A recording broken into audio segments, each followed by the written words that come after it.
আমরা যা কিছু পড়লাম আল্লাহ রাব্বুল আলামিন আমাদেরকে এগুলো সহ আরও বেশি বেশি করে নিয়মিত সকাল সন্ধ্যা বিভিন্ন সময় শেষ রাতে জিকির করার তৌফিক আল্লাহ তাআলা দান করুন। সকল বলুন আল্লাহুম্মা আমিন।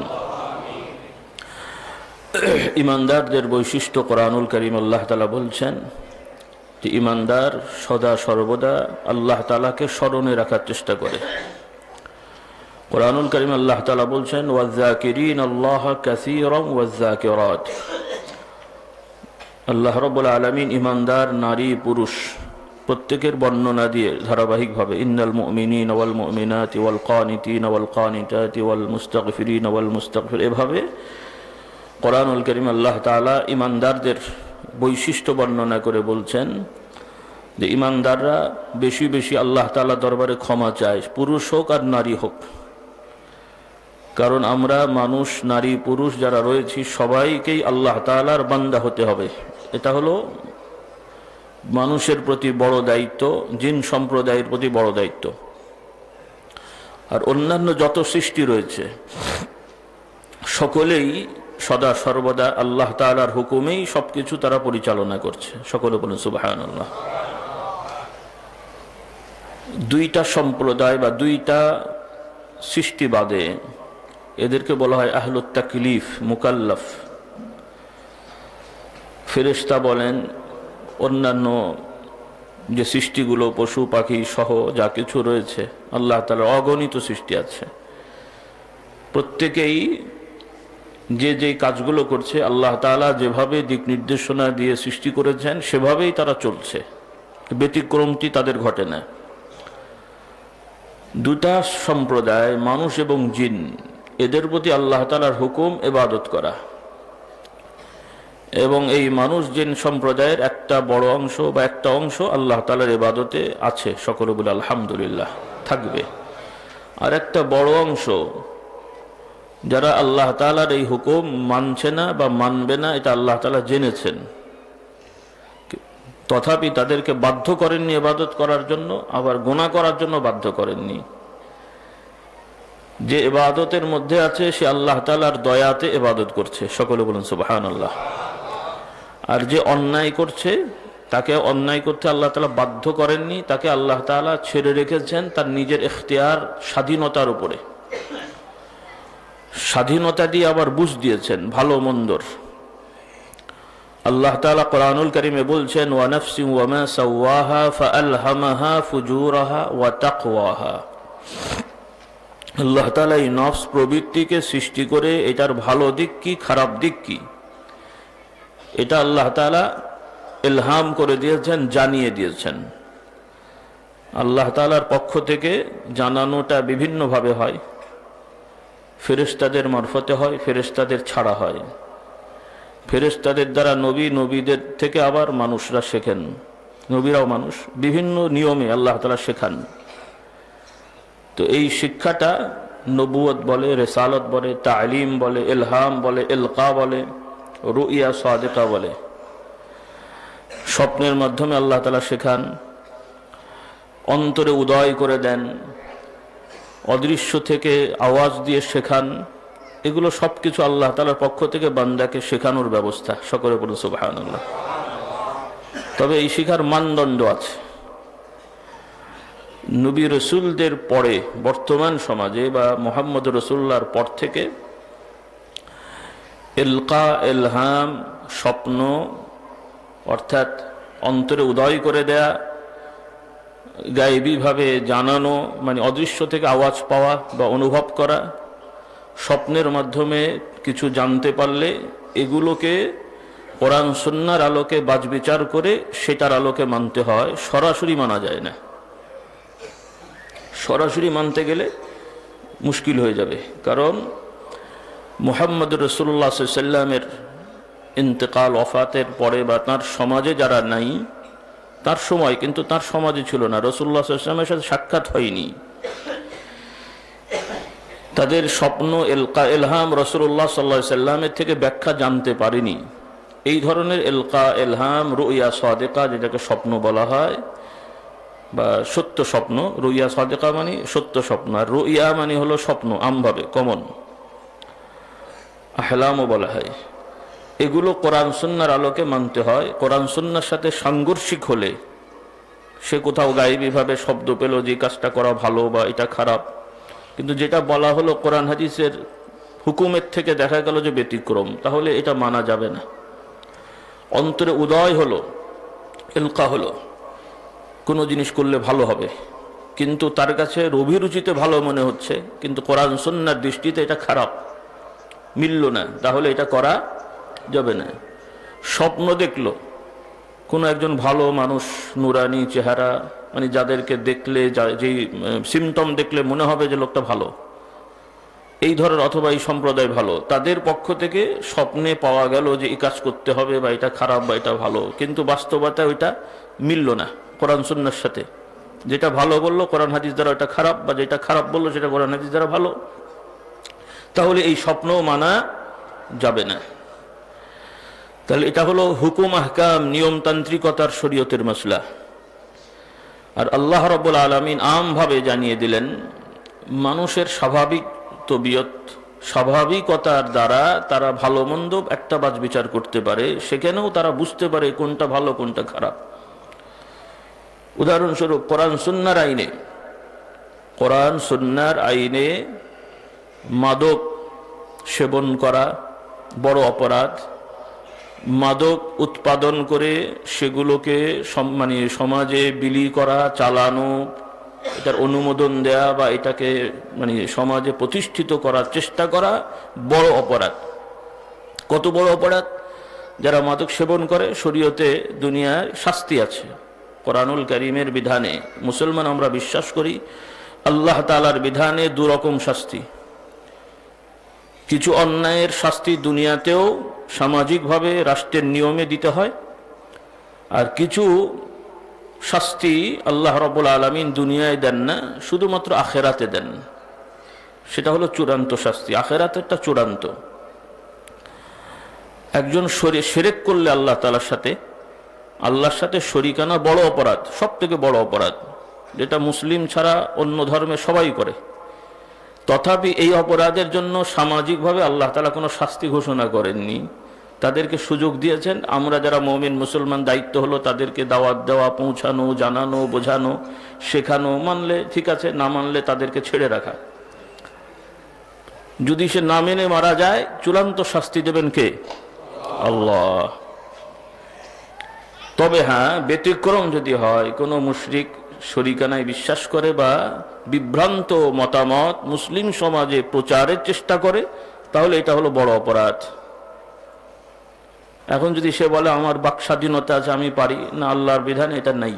কারণ অন্য মানুষের মধ্যে বিভ্রান্তি ছড়ানো এটা আল্লাহর আইনও অন্যায়। আর প্রচলিত যারা মানুষ মানে আইন রয়েছে, যারা জ্ঞানী বুদ্ধিমান আইন প্রণয়ন করেন সামাজিকভাবে, এরাও বলছে গবেষণা করে, তাদের গবেষণায় যে এই ধরনের করা যাবে না, তারাও এটাকে অন্যায় ধরে। তো যাই হোক, আমি যে কথাটা বলছি সংক্ষেপে, আল্লাহ তাআলার সাথে অংশীদার করা, শরীক করা সব থেকে বড় অপরাধ।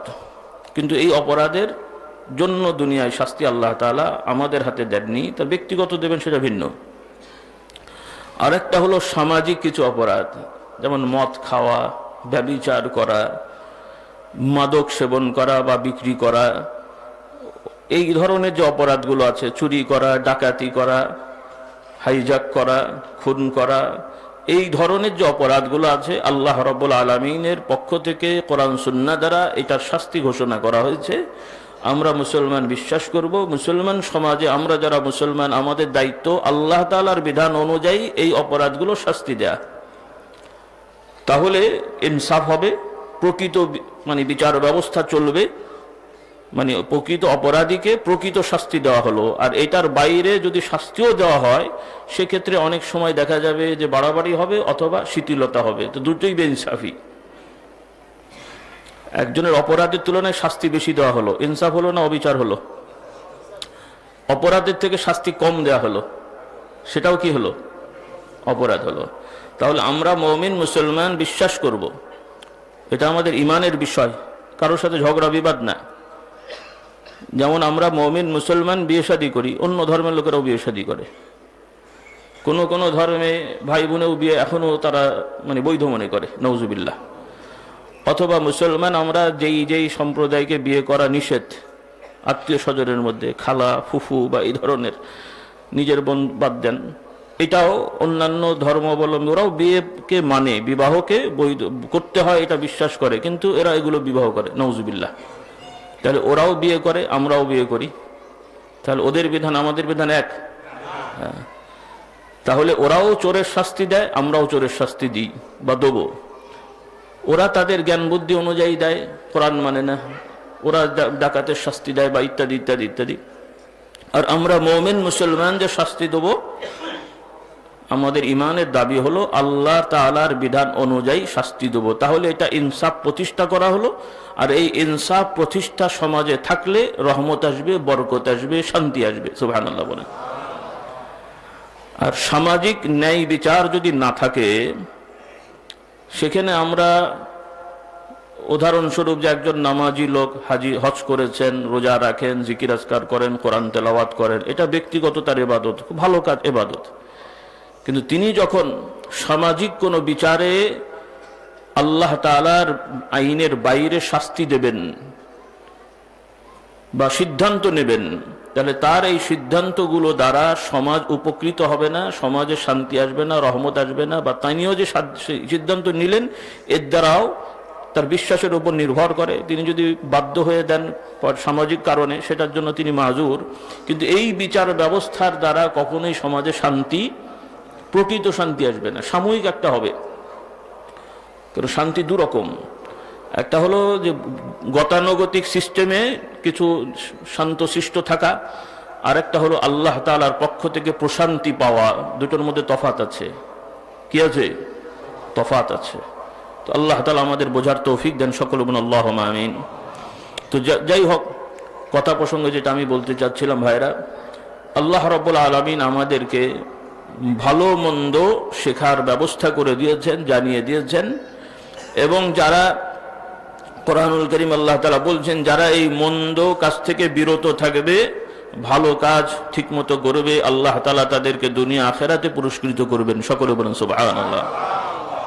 এজন্য আল্লাহ তাআলা বললেন যে ভালো মন্দ তোমাদেরকে জানিয়ে দেওয়া হলো। এখন যারা মন্দ থেকে পাক পবিত্র থাকার চেষ্টা করবে, কাদ আফলাহা মান তাযাক্কা ওয়া যাকারা ইসমা রাব্বিহি ফাসাল্লা, তারাই সফল কাম হয়ে গেল, তারাই সফলতা অর্জন করলো। যারা পুত পবিত্র হলো, পাক সাফ হলো, পরিচ্ছন্ন হলো, ঈমান আকীদা বিশ্বাসের দিকে, শারীরিক সামাজিক সর্ব ধরনের অন্যায় কলুষিত অপরাধ থেকে যারা পবিত্র থাকার চেষ্টা করলো, তারাই আল্লাহ তাআলা বলছেন তারাই সফল হয়ে গেল। এবং আল্লাহ তাআলাকে স্মরণ করে তারা সালাত আদায় করে, ওয়া যাকারা ইসমা রাব্বিহি ফাসাল্লা। সকলে বলুন সুবহানাল্লাহ।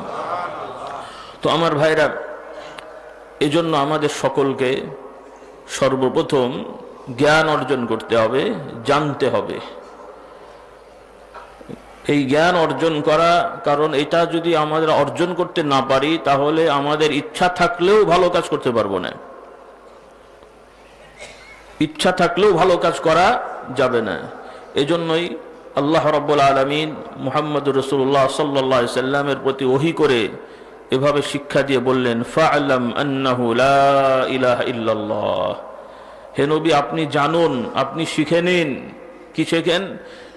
আন্নাহু লা ইলাহা ইল্লাল্লাহ, আল্লাহ তাআলা ছাড়া প্রকৃতপক্ষে সত্যিকার অর্থে আর কেউ উপাস্য, মাবুদ, আরাধনার পাত্র এবং মানুষের বা সকল সৃষ্টির সমস্যা সমাধান বা সকল প্রয়োজন মেটানোর মতন শক্তিশালী শক্তিসত্তা আর কেউ নেই। ফা'লাম আন্নাহু লা ইলাহা ইল্লাল্লাহ। তাহলে আল্লাহ তাআলা বললেন এটা শেখো, জানো। এজন্য পীর মাশায়েখরা বলেন যে মারিফাত অর্জন করা। মারিফাত মানে কি? জানা, বোঝা, অন্তর দিয়ে ইয়াকিন করা, দৃঢ় করা, এটাকে বলা হয় মারিফা।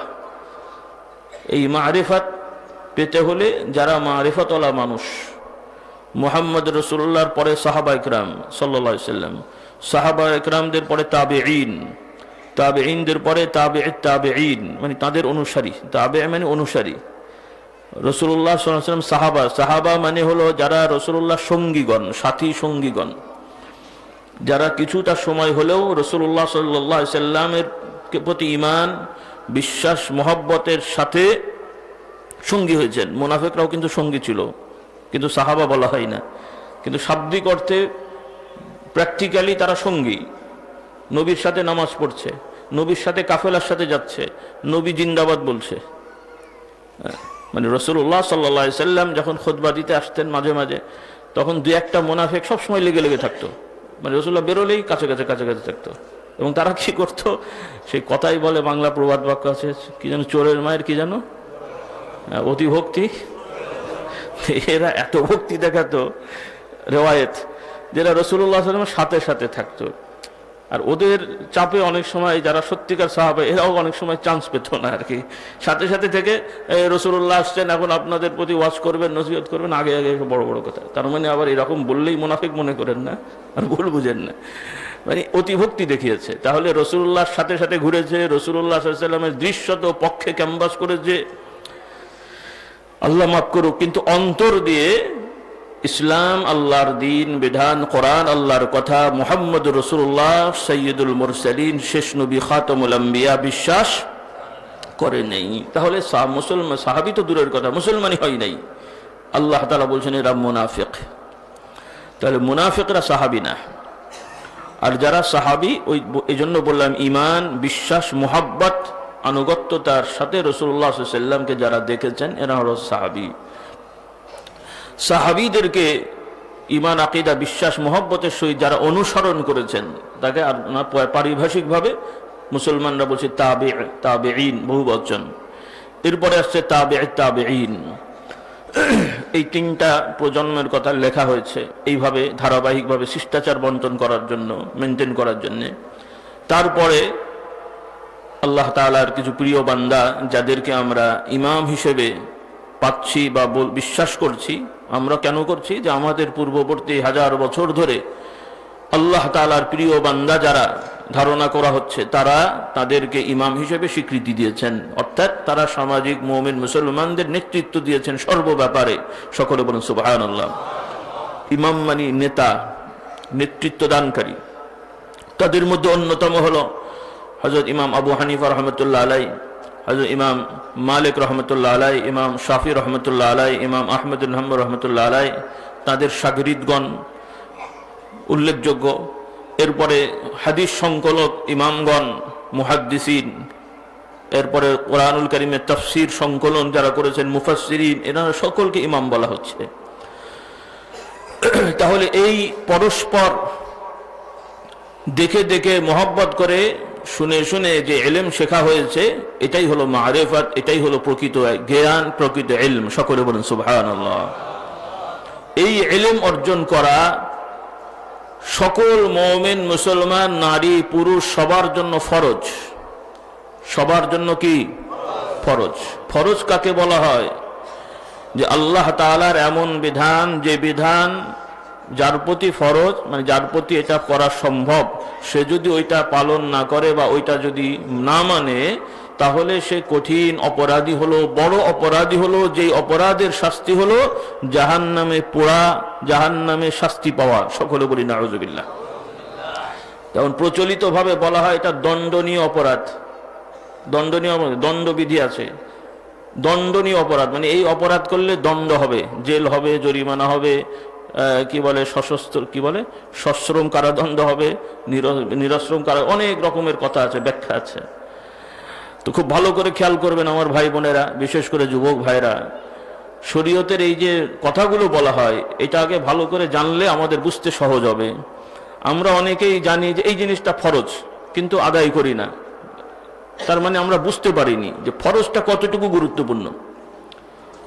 আপনি যদি জানতে পারেন যে রাস্তায় এখানে ব্যারিকেড দেওয়া আছে, এখান দিয়ে হাঁটা যাবে, হঠাৎ করে প্রশাসনের দায়িত্বশীলরা ঠিক করে দিল যে এই লাইনে যাওয়া যাবে না, গেলে জরিমানা হবে, যে এই রাস্তা দিয়ে গেলে জরিমানা হবে, অথবা 1-2 দিন জেল খাটতে হতে পারে, রেড অ্যালার্ট, এটা খুব মানে বিশেষ ব্যবস্থা, এটাকে হেফাজত করা হয়েছে।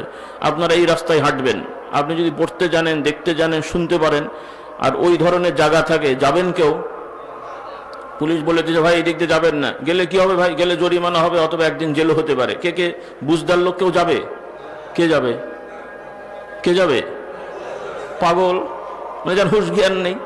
ও সাইনবোর্ডও বুঝবে না, পুলিশের কথাও বুঝবে না, কিছুই না। আর পুলিশ ওকে সাধারণত তেমন কিছু, বা প্রশাসনের যারা স্বাভাবিক দায়িত্বশীল, ওরাও জানে যে একে কিছু বলে লাভ নেই, বড় ধরে ধরে বলে বাবা তুই এদিক যে যা, কথা ঠিক না ঠিক? তাহলে পাগলের বিধান থেকে মাপ হয়। শরীয়তের দৃষ্টিতেও যারা উন্মাদ, আল্লাহ মাফ করুক, আল্লাহ তাআলা আমাদেরকে যেন এরকম না করেন, আমাদের ছেলে মেয়েরাও যেন না হয়, সকলে বলুন আল্লাহুম্মা আমিন। তার উপরে কোনো শরীয়ত নেই, জোহরের রক্ত হলো, আসরের রক্ত হলো, এটা সেটা, সে কি খায় না খায়, এটার জন্য এই অবস্থায় মারা গেলে তার কোনো শাস্তি নেই, আল্লাহ তাআলা মাফ করে দিয়েছেন, সকলে বলুন সুবহানাল্লাহ। তাহলে যারা আমরা বুঝবো যে এটা ফরজ আর এটা হারাম, হারাম মানে যেটা করলে জাহান্নামের আগুনে শাস্তি পেতে হয়, ফরজ মানে যেটা না করলে জাহান্নামের আগুনে শাস্তি পেতে হয়। এই সংক্ষেপে ফরজ আর হারাম জিনিসটা বুঝে নেন। এখন রাসূলুল্লাহ সাল্লাল্লাহু আলাইহি সাল্লাম আমাদের শিক্ষা দিলেন, জ্ঞান অর্জন করা পুরুষ নারী সবার জন্য কি ফরজ। তার মানে কি হলো যে আমরা সবাইকে মাদ্রাসায় ভর্তি হয়ে দাওরা পাস টাইজেল পাস করতে হবে নাকি? সবাইকে কোনো না কোনো পীর সাহেবের মুরিদ হয়ে তাদের কাছে 40 দিন বা 1 বছর 2 বছর থাকতে হবে এরকম? এগুলো ফরজ না, এগুলো ওই ফরজটা আদায় করার জন্য সহায়ক, এটা ভালো কাজ। কিন্তু ফরজটা কি? মোটামুটি আপনারা যারা এখানে এসছেন অনেকেই মাদ্রাসার ছাত্র না, কিন্তু অনেক ফরজ আপনাদের জানা হয়ে গেছে, এলেম আছে। কি এলেম? এই যে নামাজ পড়লেন, এলেম আছে। আপনারা জুব্বা পড়েছেন, টুপি দিয়েছেন, দাঁড়িয়ে রেখেছেন, আলহামদুলিল্লাহ। অনেকে বিড়ি সিগারেট খান না, মদ খান না, গাঁজা খান না। কেন খান না? যে আপনারা জানেন এই মদ, গাঁজা, বিড়ি সিগারেট এগুলো হারাম, খারাপ জিনিস, খান না। এই যে এটা খারাপ জিনিস জানলেন, এটাই এলেম, সকলে বলুন সুবহানাল্লাহ। এই ধরনের আরো কিছু এলেম আছে যেগুলো আমাদের অনেকের জানা আছে বা অনেকের জানা নাই।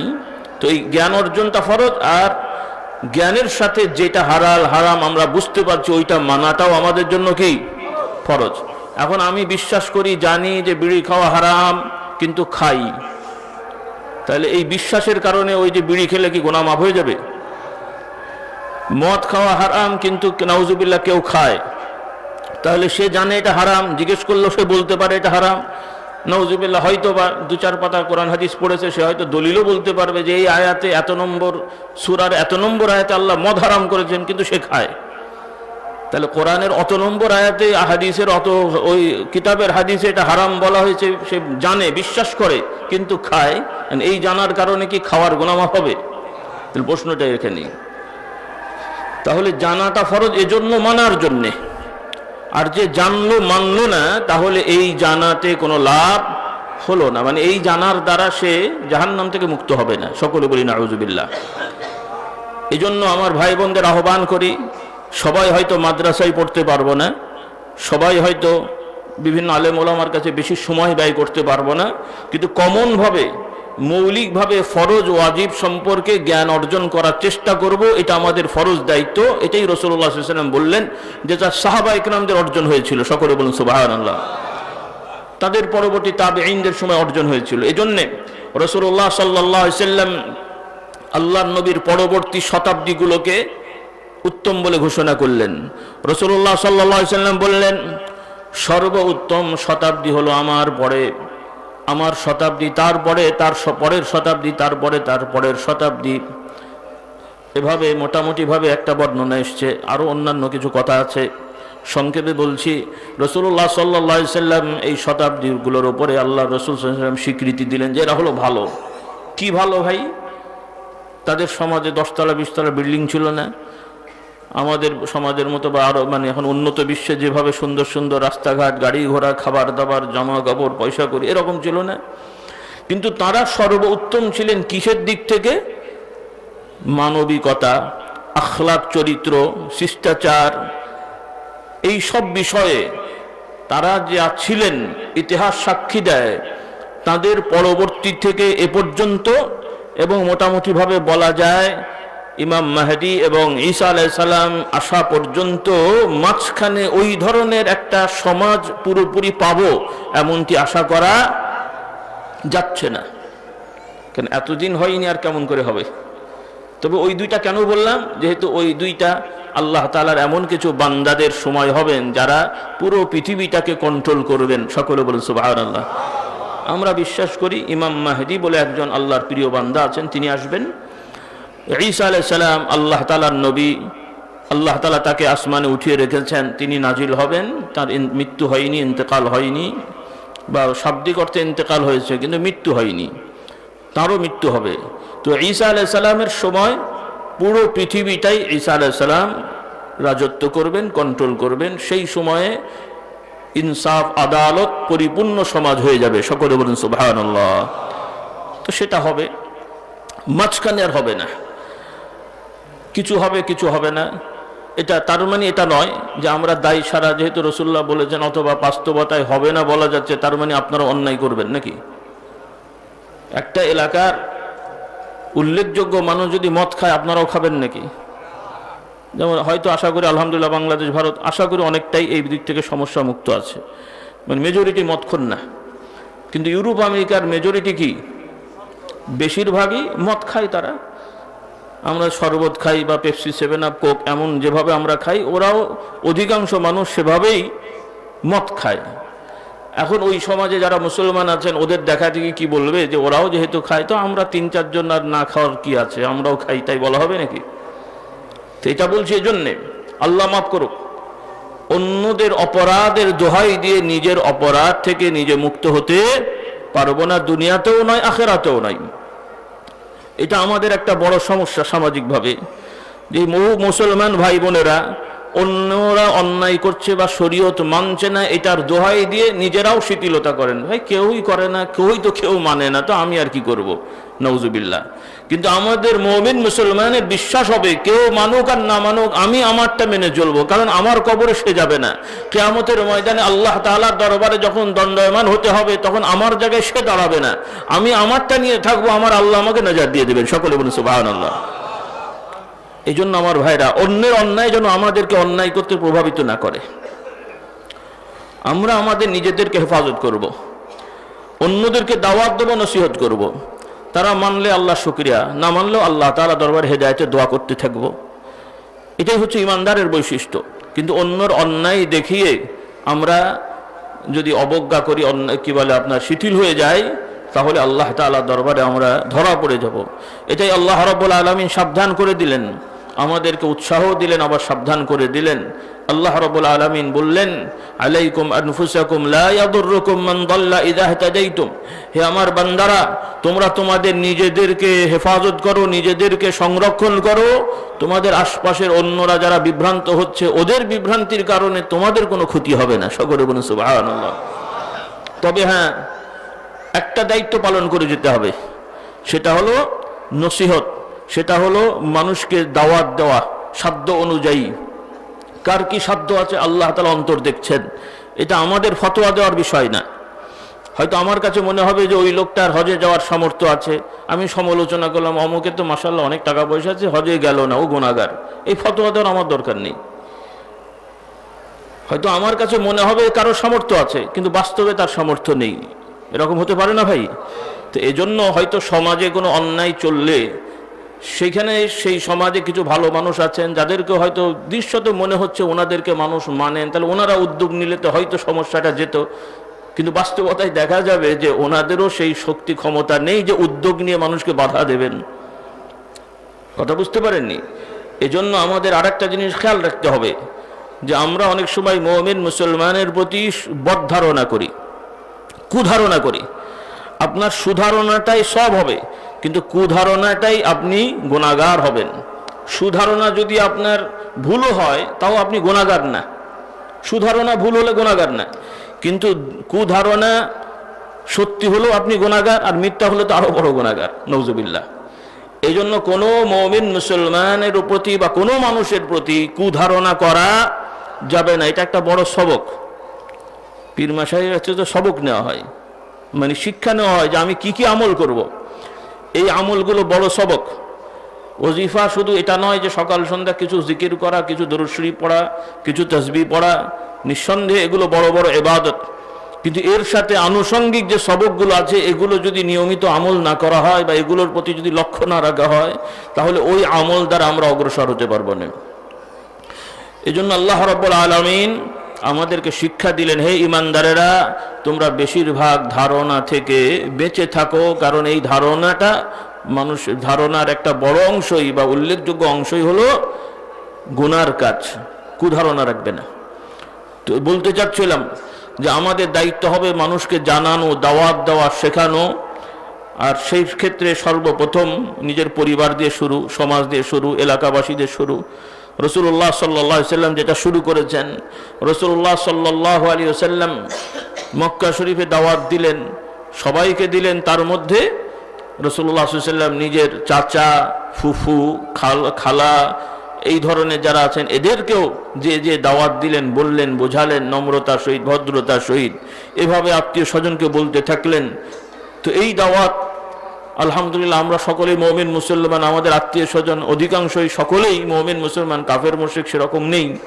কিন্তু আমাদের ভেতরে যে সকল অন্যায় অবিচার চলছে, বেনামাজি থাকা, বেরোজগার থাকা, পর্দাহীনতা থাকা, এরপরে বিড়ি সিগারেট খাওয়া, এরপরে সুদ খাওয়া, ঘুষ নেওয়া, মানুষকে ঠকানো, এই যে অন্যায়গুলো আমাদের মধ্যে আছে, আমাদের আত্মীয় স্বজন মানে অনেকেই পরিচিতর মধ্যে করছে, তাদেরকে অসম্মান করার জন্য না, তাদেরকে মানুষের কাছে হ্যাও করার জন্য না, বরং তাদেরকে এই অন্যায় থেকে মুক্ত করার জন্য নসিহত করা, কানে কানে বলা, একা একই বলা।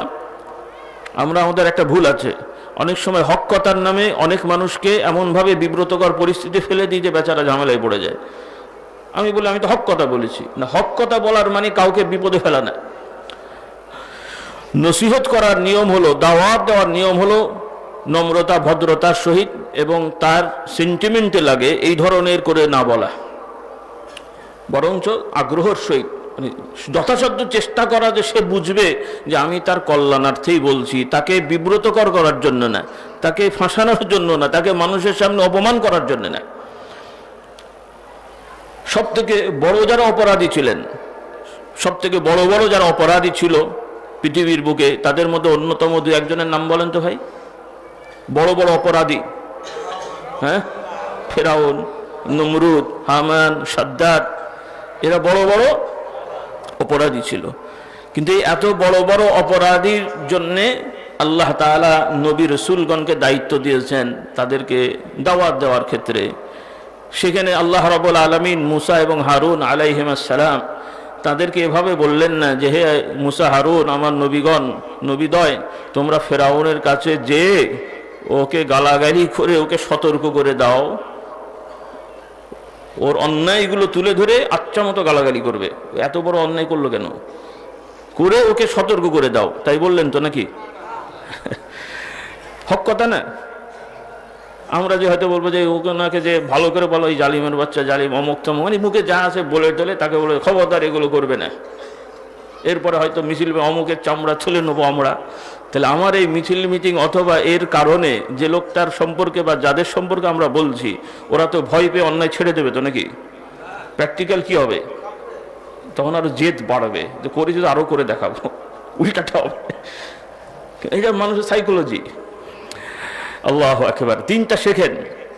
বরং আল্লাহ রাব্বুল আলামিন মুসা হারুনকে বললেন, হে মুসা, হারুন, ফেরাউনের কাছে যে নম্র ভদ্রতার সহিত সুন্দরভাবে ওকে বুঝান, যাতে করে সে শিখতে পারে, বুঝতে পারে। সকলে বলুন সুবহানাল্লাহ। ফাকুলা লাহু কাওলাল লাইয়িনান লাআল্লাহু ইয়াতাযাক্কারু আও ইয়াখশা। তাকে যে সুন্দর নম্র ভাষায় কথা বলেন। অনেকে হয়তো বলবেন এটা তো মুসা হারুনের শরীয়তে আছে, আমাদের নবীর শরীয়তে তো জিহাদ যুদ্ধ আছে। অবশ্যই রাসূলুল্লাহ সাল্লাল্লাহু আলাইহি সাল্লাম জিহাদ করেছেন, যুদ্ধ করেছেন। জিহাদ যুদ্ধ দাওয়াতি পরিবেশ রক্ষা করার একটা প্রসেস, দাওয়াত দেওয়ার প্রসেস না। এই জিনিসটা আমাদের শিখতে হবে। রাসূলুল্লাহ সাল্লাল্লাহু আলাইহি সাল্লাম মক্কা শরীফে জিহাদ করেননি, যুদ্ধ করেননি। মদিনা শরীফেও মদিনা শরীফের মানে অধিবাসী যারা অনুগত, রাষ্ট্রের নিয়ম শৃঙ্খলা মেনে চলছেন, রাসূলুল্লাহ সাল্লাল্লাহু আলাইহি ওয়াসাল্লামের অনুগত, অমুসলিম কিন্তু রাসূলুল্লাহর অনুগত, এদের সাথে যুদ্ধ হয়নি। যুদ্ধ হয়েছে কারা? যারা রাসূলুল্লাহ সাল্লাল্লাহু আলাইহি ওয়াসাল্লামের প্রতি অনুগত থেকেও আবার বিদ্রোহ করেছে, যেমন মদিনা শরীফের কিছু ইহুদিরা। আর মক্কা শরীফ থেকে যারা মদিনা শরীফ হামলা করতে এসছে, রাসূলুল্লাহ সাল্লাল্লাহু মক্কা শরীফে হামলা করতে যাননি, ওরা হামলা করতে এসেছে রাসূলুল্লাহ সাল্লাল্লাহু আলাইহি ওয়াসাল্লামের প্রতি। তাদের প্রতিরোধ এবং তাদেরকে হটিয়ে দেওয়ার জন্য রাসূলুল্লাহ সাল্লাল্লাহু আলাইহি ওয়াসাল্লাম যুদ্ধ করেছেন, জিহাদ করেছেন। এবং এছাড়াও বিভিন্ন এলাকায়, বিভিন্ন রাষ্ট্রে যে সকল জায়গার শাসকেরা ওই সময়ে মানুষের প্রতি জুলুম অবিচার করছিল, রাসূলুল্লাহ সাল্লাল্লাহু আলাইহি ওয়াসাল্লামের সময় এবং পরবর্তীতে খোলাফায়ে রাশিদিনের সময় ওই সকল জালিম শাসক গোষ্ঠী, জালিম শাসক গোষ্ঠীদের সাথে সাহাবায়ে কেরামদের যুদ্ধ হয়েছে, নিরীহ জনগণের সাথে না। সকলে বলেন সুবহানাল্লাহ। সে অন্য ধর্মের থাকলেও তার প্রতি কোনো জুলুম হয়নি। সকলে বলেন সুবহানাল্লাহ। এগুলো সব ইতিহাস সাক্ষী দেয়। তো আমি বলতে চাচ্ছি, খবরদার শরীয়তকে আবার গুলিয়ে ফেলবেন না। দাওয়াত দিতে যে আবার জিহাদ যুদ্ধকে অস্বীকার করবেন না, কিন্তু আবার জিহাদ যুদ্ধের নাম করে সমাজে কারণে অকারণে বিশৃঙ্খলা সৃষ্টি করা, এটাও কিন্তু বড় অপরাধ। জিনিসগুলো খেয়াল রাখতে হবে। যেমন কেউ যদি এখন আল্লাহওয়ালা হওয়ার জন্যে, যে আমি এমনি বাড়িতে থাকলে বউ বিবি বাচ্চা ছেলে মেয়ে নিয়ে বেশি জিকির আজকার কোরআন তেলাওয়াত করতে পারছি না, তাহলে এক কাজ করি, বউ তালাক দিয়ে দিই, ছেলে মেয়ে যা পারে করুক গে যাক, আমি জঙ্গলে যে আল্লাহ জিকির করব। খুব ভালো ইবাদত না ভাই? নিয়ত ভালো তো, যে আল্লাহর ওলি হবে। তাহলে আল্লাহর ওলি হওয়ার জন্য বউ বাচ্চা ছেড়ে দিয়ে জঙ্গলে যে, অথবা জঙ্গলে না যে মসজিদে পড়ে থাকবো, যে যা পারে দেবে আর আমি খেয়ে খেয়ে আল্লাহর জিকির করব, এটা যেমন অবান্তর ইবাদত, শরীয়তে অ্যাকসেপ্টেড নয়, ওইভাবে আমরা দুজন চারজন পাঁচজন হুজুর মিলে একটা রাষ্ট্রের অধীনে থেকে সেই রাষ্ট্রের বিরুদ্ধে যুদ্ধ ঘোষণা করে এই করব সেই করব, বোম ফাটাবো, গুপ্ত হত্যা করব, এটা আরো বড় জঘন্য অপরাধ। হোক না সে পাগড়িওয়ালা, টুপিওয়ালা, দাড়িওয়ালা। মশলাগুলো বুঝে নেবেন, কারণ এই জ্ঞান এলেম না থাকার জন্যই তো আমরা বিপদগ্রস্ত আজকে। আপনারা শিখেছেন, জেনেছেন, হযরত আলী রাদিয়াল্লাহু তাআলা আনহুর সময় এক শ্রেণীর মুসলমান, নামধারী বা মুসলমান তাদেরকে স্বীকৃতি দেওয়া হয় কিন্তু বিভ্রান্ত, এদের সাথে যুদ্ধ হয়েছে। কিরকম লোক? লোকগুলো খুবই নামাজি ছিলেন, লোকগুলো সত্যবাদী ছিলেন, লোকগুলো কোরআনের হাফেজ অধিকাংশই ছিলেন, রাত জেগে জেগে নামাজ আদায় করতেন, নফল রোজা বহু রাখতেন, এত বড় ইবাদতকারী। কিন্তু তাদের মধ্যে একটা বিভ্রান্তি ছড়িয়ে গেল। তারা বুঝতে শিখলো কোরআনুল কারীমের কিছু আয়াত থেকে তারা ভুল বুঝে তারা মনে করলো যে রাসূলুল্লাহর সাহাবাদের অনেকেই, তাদের মধ্যে আলী আছেন, ওসমান আছেন, আরও কেউ কেউ মানে নেতৃত্ব স্থানীয়, আর অনেক সাহাবীদের সম্পর্কে তাদের ধারণা হলো নাউজুবিল্লাহ যে রাসূলুল্লাহর পরে এরা রাসূলুল্লাহর আদর্শ থেকে সরে গেছে, নাউজুবিল্লাহ বলে। এবং তাদের দাবি, যেহেতু এরা রাসূলুল্লাহর আদর্শ থেকে সরে গেছে, কাজে এদেরকে হত্যা করা জায়েজ, বৈধ। এবং তারা একটা জায়গায় যে একতাবদ্ধ হয়ে রাতের অন্ধকারে এসে যাকে তাকে ধরে মারলো, কিছু লোক ওখান দিয়ে যেতে থাকলে তাদেরকে আক্রমণ করলো, এই গুপ্ত হত্যা শুরু করে দিল, নাউজুবিল্লাহ। তারা বিশ্বাস নতুন একটা আবিষ্কার করলো যে কবিরা গুনাহ করলেই কাফের হয়ে যায়, আর যে কাফের হয় তাকে হত্যা করা ওয়াজিব, মানে জরুরি। এই মশলা আবিষ্কার করে তারা মুসলমানদেরকে মারা শুরু করে দিল, সাহাবাদেরকে মারা শুরু করলো, সাহাবাদের ছেলেদেরকে মারা শুরু করে দিল।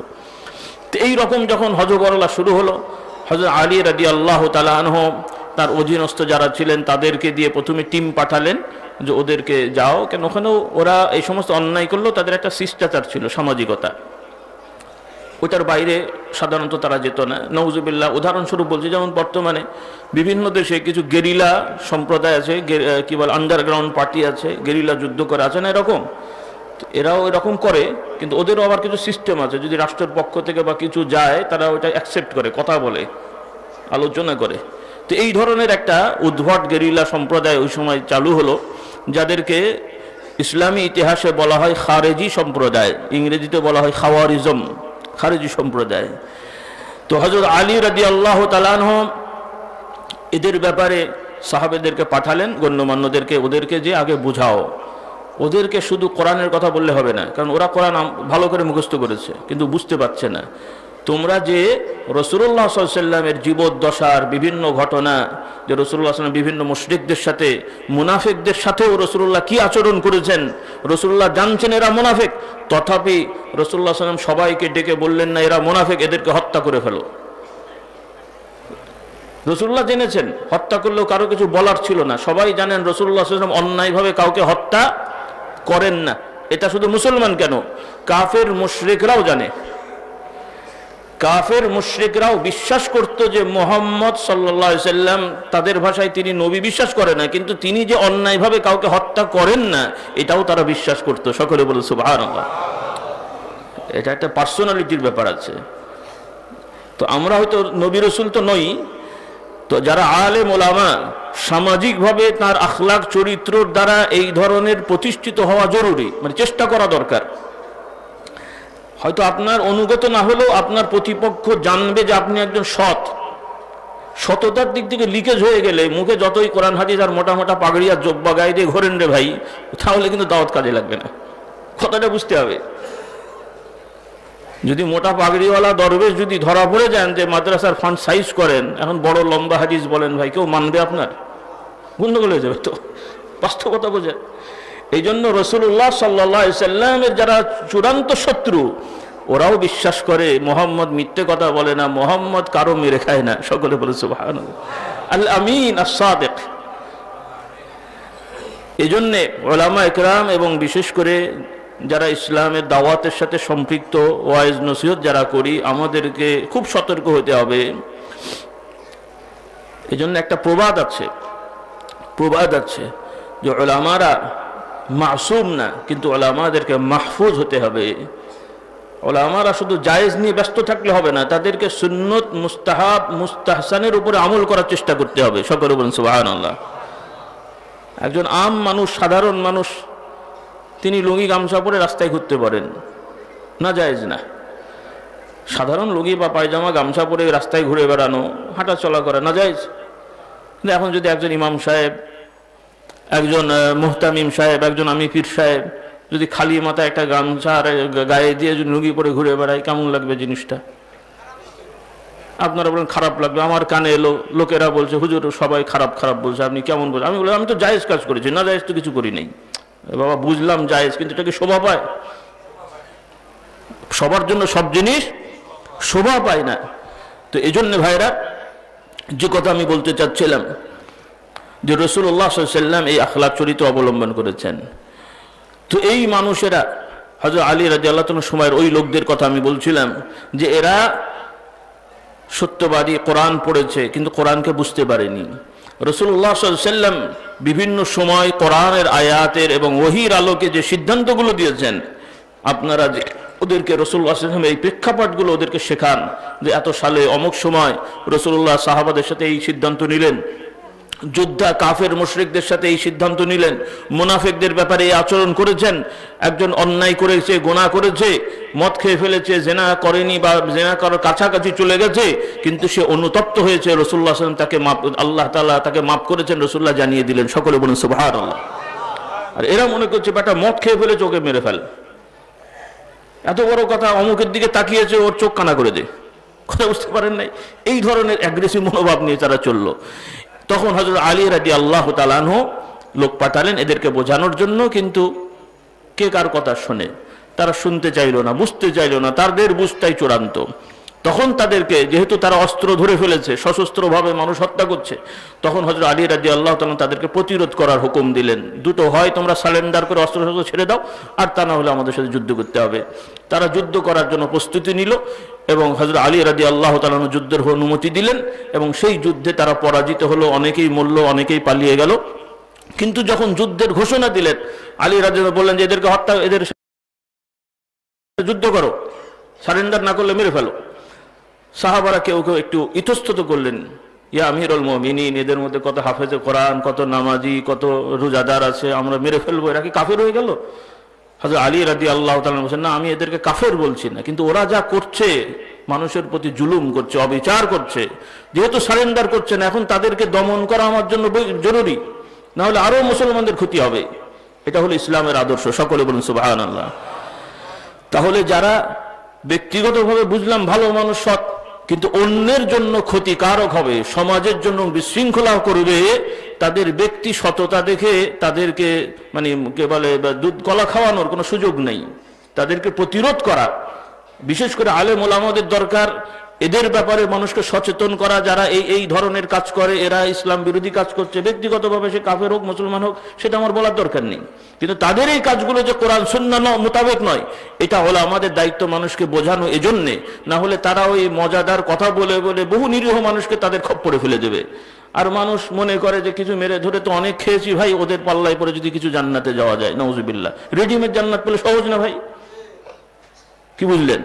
যেটা আমরা হুজুররা এখন জড়িয়ে যাচ্ছি, দুনিয়া জালিয়াতি করলো, কোটি কোটি টাকার আত্মসাৎ করলো, আমি হুজুরকে 2-4 লাখ টাকা দিল, মাদ্রাসায় 2-1 কোটি টাকা দিল, আমরা মনে করছি বিশিষ্ট দানবীর, আবার হজও করছে, জান্নাত হয়ে যাবে, এত সস্তা।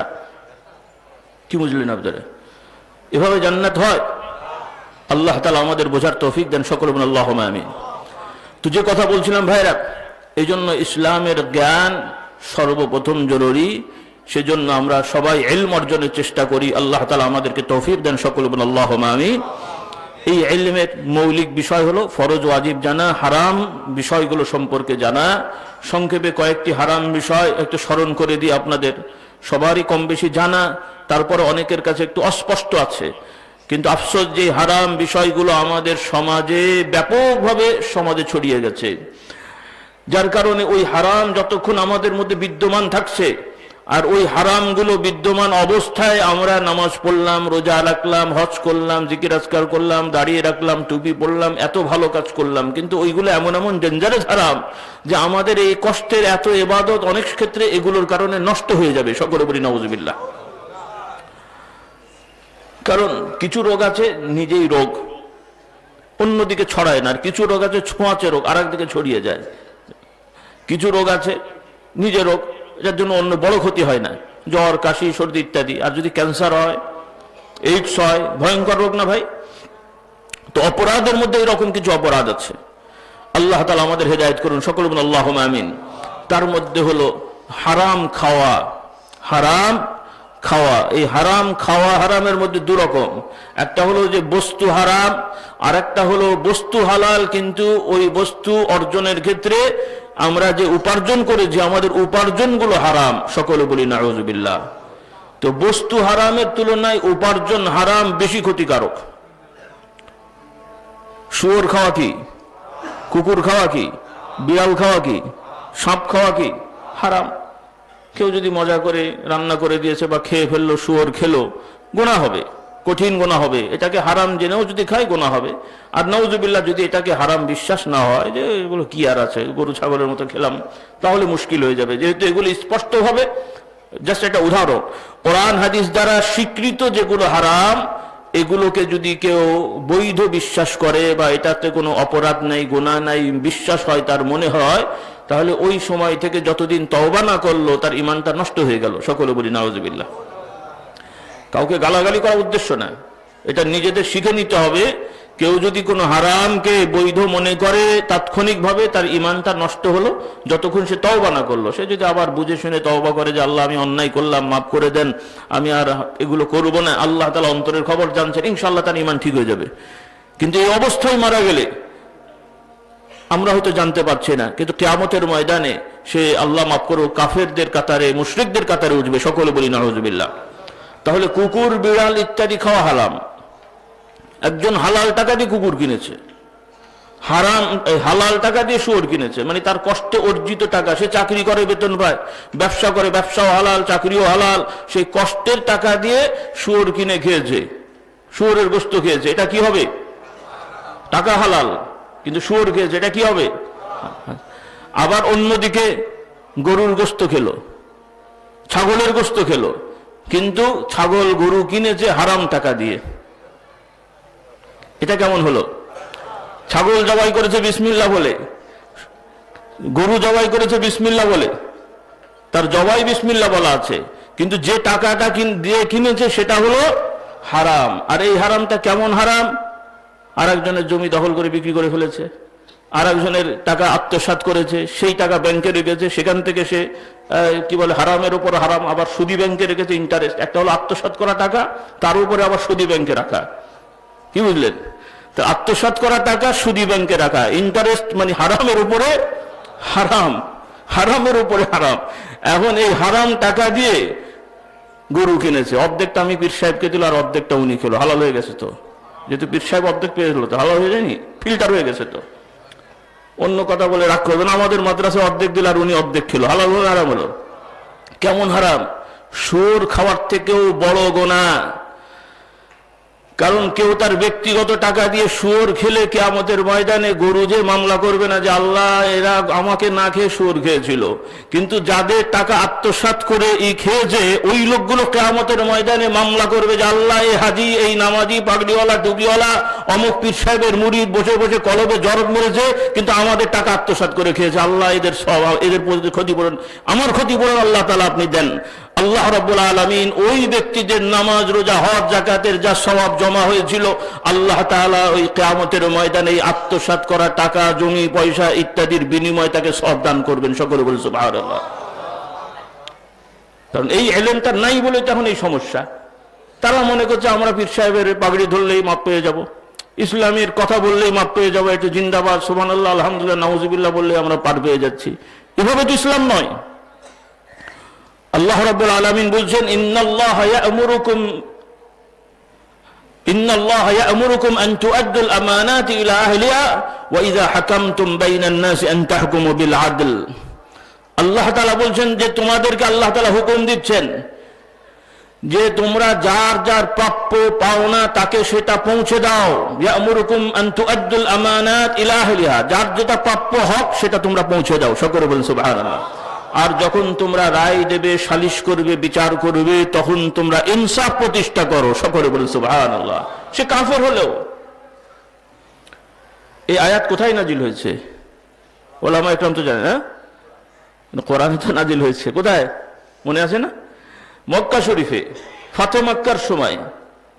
ফাতে মক্কার সময় রাসূলুল্লাহ সাল্লাল্লাহু আলাইহি সাল্লাম ফাতে মক্কার সময় রাসূলুল্লাহ সাল্লাল্লাহু আলাইহি সাল্লাম মক্কা শরীফ বিজয় করলেন, কাউকে হত্যা করেননি। সকলে বলেন সুবহানাল্লাহ। প্রচলিত নিয়মে সামাজিক যুদ্ধের বৈশিষ্ট্য যেগুলো আছে সামাজিক রাষ্ট্রনীতিতে, তাদের সবাইকে হত্যা করার নিয়ম ছিল সামাজিক নিয়মে, যেহেতু তারা অত্যাচার করেছে, জুলুম করেছে।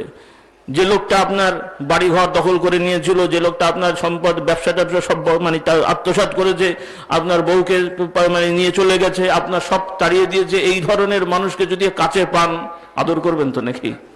কি করবেন? হ্যাঁ, তাহলে যারা রাসূলুল্লাহ সাল্লাল্লাহু আলাইহি সাল্লামের সাহাবাদের প্রতি মানে কি বলে নৃশংসভাবে জুলুম করেছে, রাসূলুল্লাহ সাল্লাল্লাহু আলাইহি সাল্লাম সেই মানুষগুলোকে হাতের নাগালে পেলেন। সব সাহাবারা সবাই তো সমান না, কেউ কেউ বসে আছেন যে কখন হুকুম হবে আর সাইজ করব, কথা বুঝতে পারেন নেই।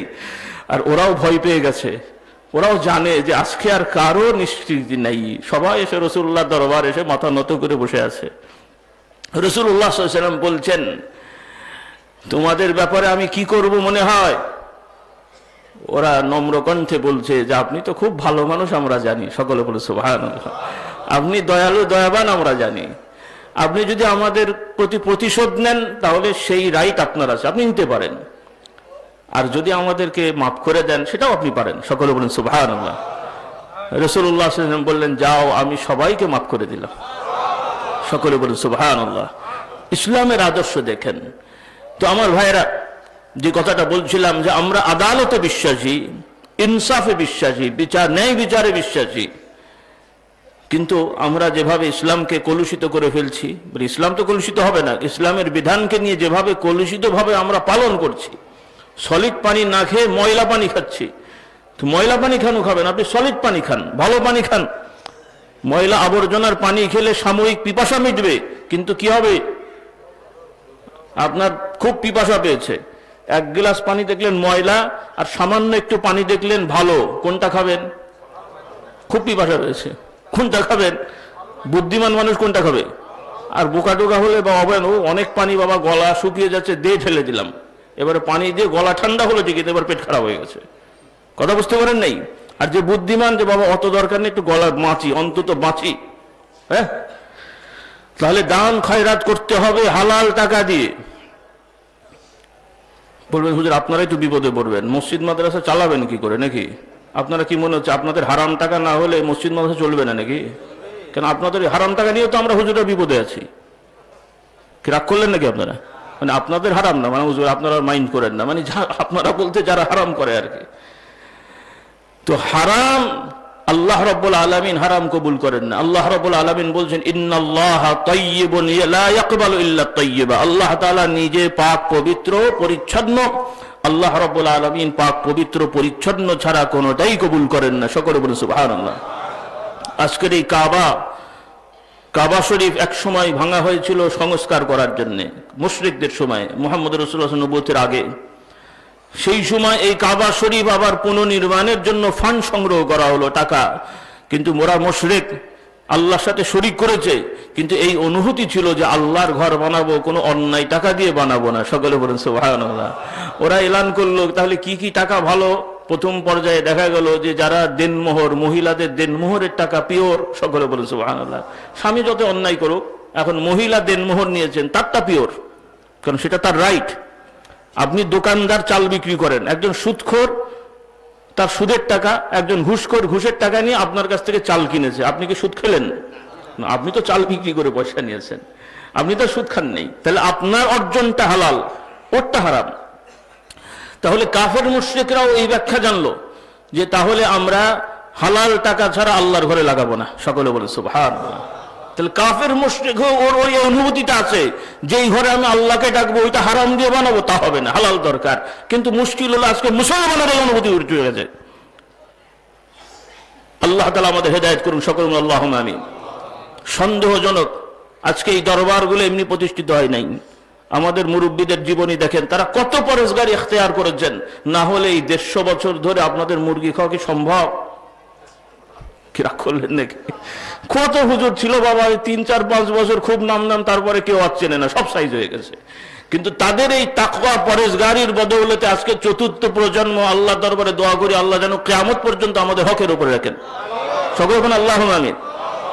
আল্লাহ তাআলা কবুল করেন। সকলে বলেন আল্লাহুম্মা আমিন। নামের জন্য না, আল্লাহ তাআলা যেন এই ধারায়, নবী রাসূলের ধারা তো শেষ, আমাদের মুরব্বীরা আল্লাহর প্রিয় বান্দা হিসেবে আমরা বিশ্বাস করি, সুধারণা করি, আলেম ওলামা ছিলেন, আল্লাহ তাআলা আমাদের বংশে কিয়ামত পর্যন্ত আল্লাহ তাআলা যেন হকের উপরে থাকার ব্যবস্থা করে দেন। সকল আল্লাহুম্মা আমিন। কারণ পরিস্থিতি বড় ভয়ানক। নবী রাসূলদের বংশধর ধ্বংস হয়ে গেছে, আউলিয়া বুজুর্গদের বংশধর সবাই ফেরেশতা হবে, এটা মনে করা ভুল হবে। বহু বড় বড় আউলিয়া বুজুর্গ ছিলেন, তাদের বংশে এখন বড় বড় মুশরিক হয়ে গেছে। সকলে বলি নাউজুবিল্লাহ। খুদ আহলে বাইত রাসূলুল্লাহ সাল্লাল্লাহু আলাইহি ওয়াসাল্লামের বংশধর যাদেরকে বলা হয়, হযরত আলীর বংশধর, হযরত ফাতেমা রাদিয়াল্লাহু তাআলা আহলে বাইত, এদের ভিতরেও আরব দেশে বড় বড় মানুষেরা এই একদম খালেস বংশের, এতে কোনো সন্দেহ নেই। কিন্তু আল্লাহ মাফ করুক, অনেকে নাস্তিক হয়ে গেছে, অনেকে মুরতাদ হয়ে যাচ্ছে, অনেকে শিরকে লিপ্ত হচ্ছে। সকলে বলি নাউজুবিল্লাহ। আল্লাহ তাআলা আমাদের বংশকে, সবার বংশকে হেফাজত করুন। সকলে বলি আল্লাহুম্মা আমিন। আজকে এই ফুরফুরার মুজাদ্দিদে জামান রহমতুল্লাহ আলাই যে হক দাওয়াত দিয়ে গেছেন, তার স্থলাভিষিক্ত, তার পরবর্তীতে আমার দাদাজান বড় হুজুর রহমতুল্লাহ আলাই এবং অন্যান্য দাদাজান হুজুর সকলেই হক ছিলেন। সকলে বলে আলহামদুলিল্লাহ। আমার আব্বা হুজুর রহমতুল্লাহ আলাইয়ের সময় আমার চাচাজানদের মধ্যে উল্লেখযোগ্য সকলেই আলহামদুলিল্লাহ হকের উপরে আছেন, আলহামদুলিল্লাহ। তবে যেহেতু হক কথা স্পষ্ট করে না বললে এটা আমানতের খেয়ানত হবে। ফুরফুরার বংশ ধর যারা আছেন, আপনারা সম্মান করেন, করবেন, স্বাভাবিক, আলহামদুলিল্লাহ। যেহেতু তাদের থেকে আপনারা দিন পেয়ে গেছেন, শিখেছেন, তারা ভালো কাজ করছেন। কিন্তু এই ফুরফুরার বংশের কেউ যদি কোরআন সুন্নাহর বিরোধী কথা বলেন, তাহলে ওই হুজুরের বংশ থেকে তাকে মানা যাবে না। এটা আল্লাহর কথা, নবীর কথা এবং আমাদের মুরব্বীদেরও লিখিত কথা। সকলে বলে আলহামদুলিল্লাহ।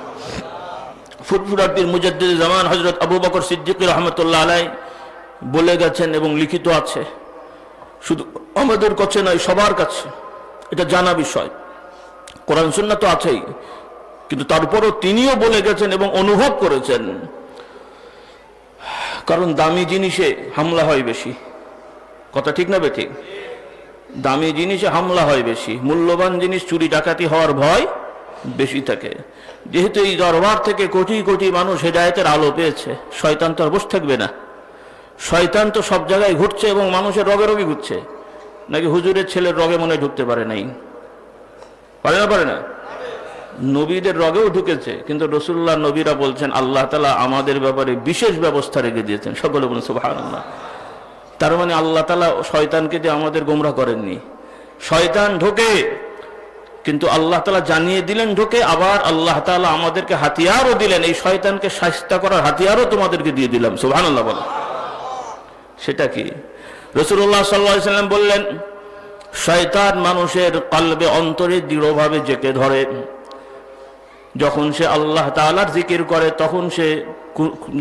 তখন সে কোণঠাসা হয়ে যায়, দুরিত হয়ে যায়, কোণঠাসা হয়ে যায়, চুপসে যায়, অন্তরকে ছেড়ে দেয়। আর যখন মানুষ আল্লাহ তাআলাকে ভুলে যায়, গাফেল হয়ে যায়, বেখবর হয়ে যায়, তখন শয়তান সুযোগ পেয়ে যায়, ওয়াসওয়াসা দিতে থাকে। তো এই জিকির মানে শুধু কলেমা শরীফ না, এই জিকির মানে সদা সর্বদা আল্লাহকে হাজির নাজির জানা, যে আমি যা বলছি করছি সর্বকিছু আল্লাহ তাআলা দেখছেন, জানছেন। এটাই তো পীর মাশায়েখরা মুরাকাবা করলেন। আল্লাহু হাজিরি আল্লাহু নাজিরি আল্লাহু মাই। তুমি বিশ্বাস করো তোমার সাথে আল্লাহ আছেন, তুমি বিশ্বাস করো তোমাকে আল্লাহ তাআলা দেখছেন। সকলে বলে সুবহানাল্লাহ। আল্লাহ তাআলা সদা সর্বদা তার শক্তি, ক্ষমতা, কুওয়াত দ্বারা তোমার সঙ্গে আছেন। ওয়া হুয়া মাআকুম আইনামা কুনতুম। তুমি যেখানেই আছো আল্লাহ তাআলা সেখানেই আছেন। ওয়া নাহনু আকরাবু ইলাইহি মিন হাবলিল ওয়ারিদ। আল্লাহ তাআলা বলছেন, হে বান্দারা, আমি তোমাদের ঘাড়ের রগের থেকেও নিকটে আছি। সকলে বল সুবহানাল্লাহ। ইন্নী মাআকুমা আসমাউ ওয়া আরা। মুসা হারুন আলাইহিস সালাম, আল্লাহ তাআলা তাদেরকে ফেরাউনের কাছে যেতে বলে অভয় দিলেন। ভয় পাচ্ছিল, যেহেতু সবাইকে মেরে ধরে সাইজ করে আমাদের কি করবে, ভয় পাচ্ছে, যাবো না। আল্লাহ তো বললেন, কি হবে রে বাবা। আল্লাহ রাব্বুল আলামিন অভয় দিয়ে বললেন, ভয় পাবেন না, কারণ আমি আপনাদের কথা শুনছি এবং আপনাদেরকে দেখছি।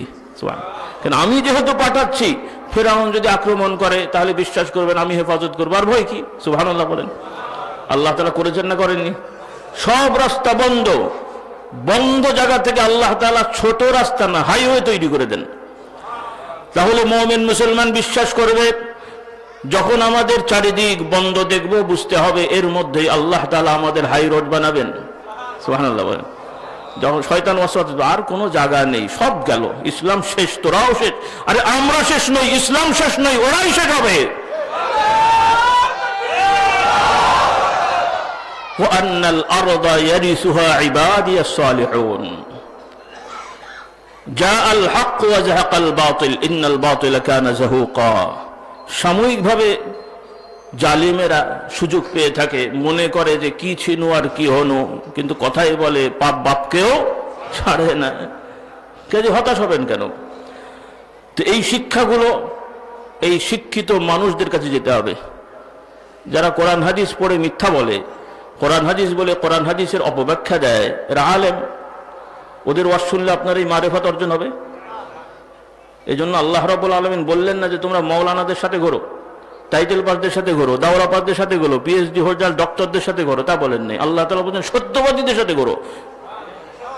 সত্যবাদী যদি রিক্সা চালক হয়, ওর সাথে বসে আপনার ফায়দা হবে, ফয়েজ পাবেন।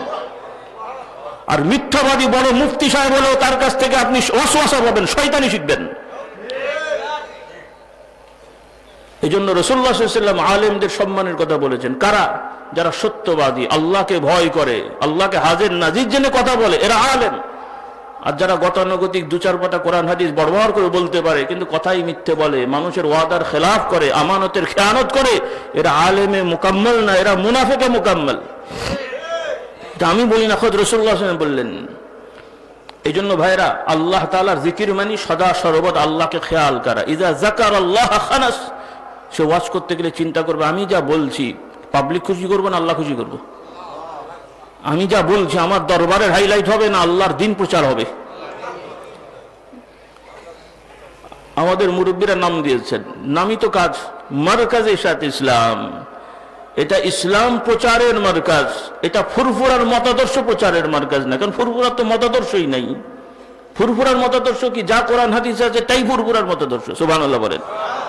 অনেকে হয়তো আবার বলবেন, ক্রিটিক্যাল লোক আছে না, তা কোনো এলাকার আঞ্চলিক কথা বললাম না, এমনি পরিবেশ ভালো নেই, কি বলেন? কথায় কথায় বলে সব জাতি থেকে বড় চালাক কোন জানি জানে, কি বলে? আবার বাংলাদেশেও নাকি সবার থেকে কে যেন চালাক, আপনারাই বলেন, আমি আর বলছি না। তো যাই হোক, কথার কথা, তো অনেকে হয়তো আবার চালাকি করবেন যে ইখতিলাফি ব্যাপারে ফুরফুরার তো একটা ইখতিয়ার আছে, ইখতিয়ার থাকতে পারে, আবার এক হুজুরের এক এক ইখতিয়ার আছে, তখন কি করবেন আপনি? আমরা সবাই ইমাম আবু হানিফার মাযহাবের লোক, কিন্তু ইমাম আবু হানিফা রহমতুল্লাহ আলাইহির শাগরিদদের 3 জনের 2 মত আছে, একমত ইমামের, একমত শাগরিদের, মানলেন শাগরিদেরটা, তো ইমাম গেল কোথায়? তাহলে কি মাযহাব থেকে বের হয়ে গেলেন? তাহলে ইখতিলাফি মতভেদ মানে মতভেদী বিষয়ও ফুরফুরার আলেম ওলামা বা পীর মাশায়েখদের মধ্যে, দাদা হুজুরদের মধ্যে যদি কিছু থেকেও থাকে, সেটাও যারা কোরআন সুন্নাহর আলোকে মানবেন, ওই মত একটাই, সকলে বলেন সুবহানাল্লাহ। এটাও শিখে নেন। কিছু পুরাতন মানে মানে মানে কিছু বয়স্ক মানুষ আছেন, তারা অনেক সময় বুঝতে অসুবিধা হয়, আপনারাও জিনিসগুলো বুঝে নেন। আমরা কারো প্রতি চাপিয়ে দিতে চাই না, কোনটা আপনাদেরকে চাপিয়ে দেবো সেটা না, আপনারা অন্তর দিয়ে প্রশস্ত দিলে শিখে নেন যে ফুরফুরার দাওয়াতটা কি। মুজাদ্দিদে জামান রহমতুল্লাহ আলাইহি তিনি একজন পীর ছিলেন, স্বঘোষিত নয়, তিনি একজন পীরের, একাধিক পীরের কাছে বায়াত, তিনি এক পীরের কাছে বায়াত ছিলেন, সেই পীর আবার এক পীরের কাছে বায়াত ছিলেন, এভাবে পূর্বের যারা পীর মাশায়েখ ছিলেন তাদের কেউ কেউ একাধিক পীরের কাছে বায়াত ছিলেন, সকলে বলুন সুবহানাল্লাহ। এই জন্যই দেখা গেল মুজাদ্দিদে জামান রহমতুল্লাহ আলাইহি তরিকতের দিক থেকে 4 তরিকার নিসবত তার আছে, 4টা তরিকার নিসবত মানে 4 তরিকতের পীরদের নিসবত সম্পর্ক রয়েছে, কাদরিয়া, চিশতিয়া, নকশবন্দিয়া, মুজাদ্দিদিয়া, এরপরে আওর মুহাম্মদিয়া বলা হয়। তো আওর মুহাম্মদিয়া বলতে বোঝানো হয়েছে যে সুন্নত তরিকার উপরে আমল করা, 4 তরিকার মানে কি বলে সারমর্ম হিসেবে। তো সংক্ষেপে আমি বলছি, তাহলে ইখতিলাফ রয়ে গেছে যে ইমাম কি বলে আব্দুল কাদের জিলানী রহমতুল্লাহ আলাইহি তিনি ব্যক্তিগতভাবে ফিকহের মানে ফিকার মাসলায় তিনি আপনার শাফি মাযহাবের ছিলেন। মুঈনুদ্দিন চিশতি বা আমরা সবাই ফিকার মাসলায় হানাফি মাযহাবের ছিলাম। তাহলে বোঝা গেল যে ইমাম আব্দুল কাদের জিলানী রহমতুল্লাহ আলাইহির কাছে কোনো একজন যিনি বায়াত হয়েছিলেন, খেলাফত পেয়েছিলেন, পীর সাহেব শাফি মাযহাবের, মুরিদ হানাফি মাযহাবের। পীর সাহেব কোন মাযহাবের? শাফি মাযহাবের, মুরিদ হানাফি মাযহাবের। ইখতিলাফ হয়েছে তো না হয়নি? তো সেই ইখতিলাফে কি ওনারা পীরকে মেনেছেন না মানেননি? পীর সাহেবও কি মুরিদদেরকে তাড়িয়ে দিয়েছেন না কাছে রেখে দিয়েছেন? কারণ এটা দলিল ভিত্তিক ইখতিলাফ, যেটা কোরআন সুন্নাহর স্পষ্ট দলিল ভিত্তিক ইখতিলাফ, এগুলো দ্বারা কেউ কাউকে বাতিল বলা অধিকার রাখি না, সবটাই সহি। যিনি যাকে বেশি মানছেন তিনি তারটা আমল করবেন। এভাবেই আলহামদুলিল্লাহ আজ পর্যন্ত ওলামা ইকরামরা রয়েছেন, এই নীতিতে যারা থাকবেন ইনশাআল্লাহ তারা হকের উপরে থাকবেন, সকলে বলে আলহামদুলিল্লাহ। তাদের মধ্যে শত ইখতিলাফ মতভেদ থাকলেও ঝগড়া হবে না, মারামারি হবে না, খুনাখুনি হবে না, গালাগালি হবে না, সকলে বলেন সুবহানাল্লাহ। আমার কথা বুঝতে কষ্ট হচ্ছে আপনাদের? এদের মধ্যে মারামারি, গালাগালি, খুনাখুনি কিছুই হবে না, মতভেদ থাকবে, কারণ বড় বড় মতভেদ হয়েছে। উদাহরণস্বরূপ, কারণ আজকে বহু আলেম মানে মাদ্রাসার ছাত্র ভাইরা আছেন, আর ওলামা ইকরাম তো আমার থেকে ভালো জানেন, আপনাদের তো শেখাতে পারবো না। তবে আমরা যা বলি ভুল ভ্রান্তি হলে দয়া করে আপনারা নসিহত করবেন, আমাদেরকে জানাবেন।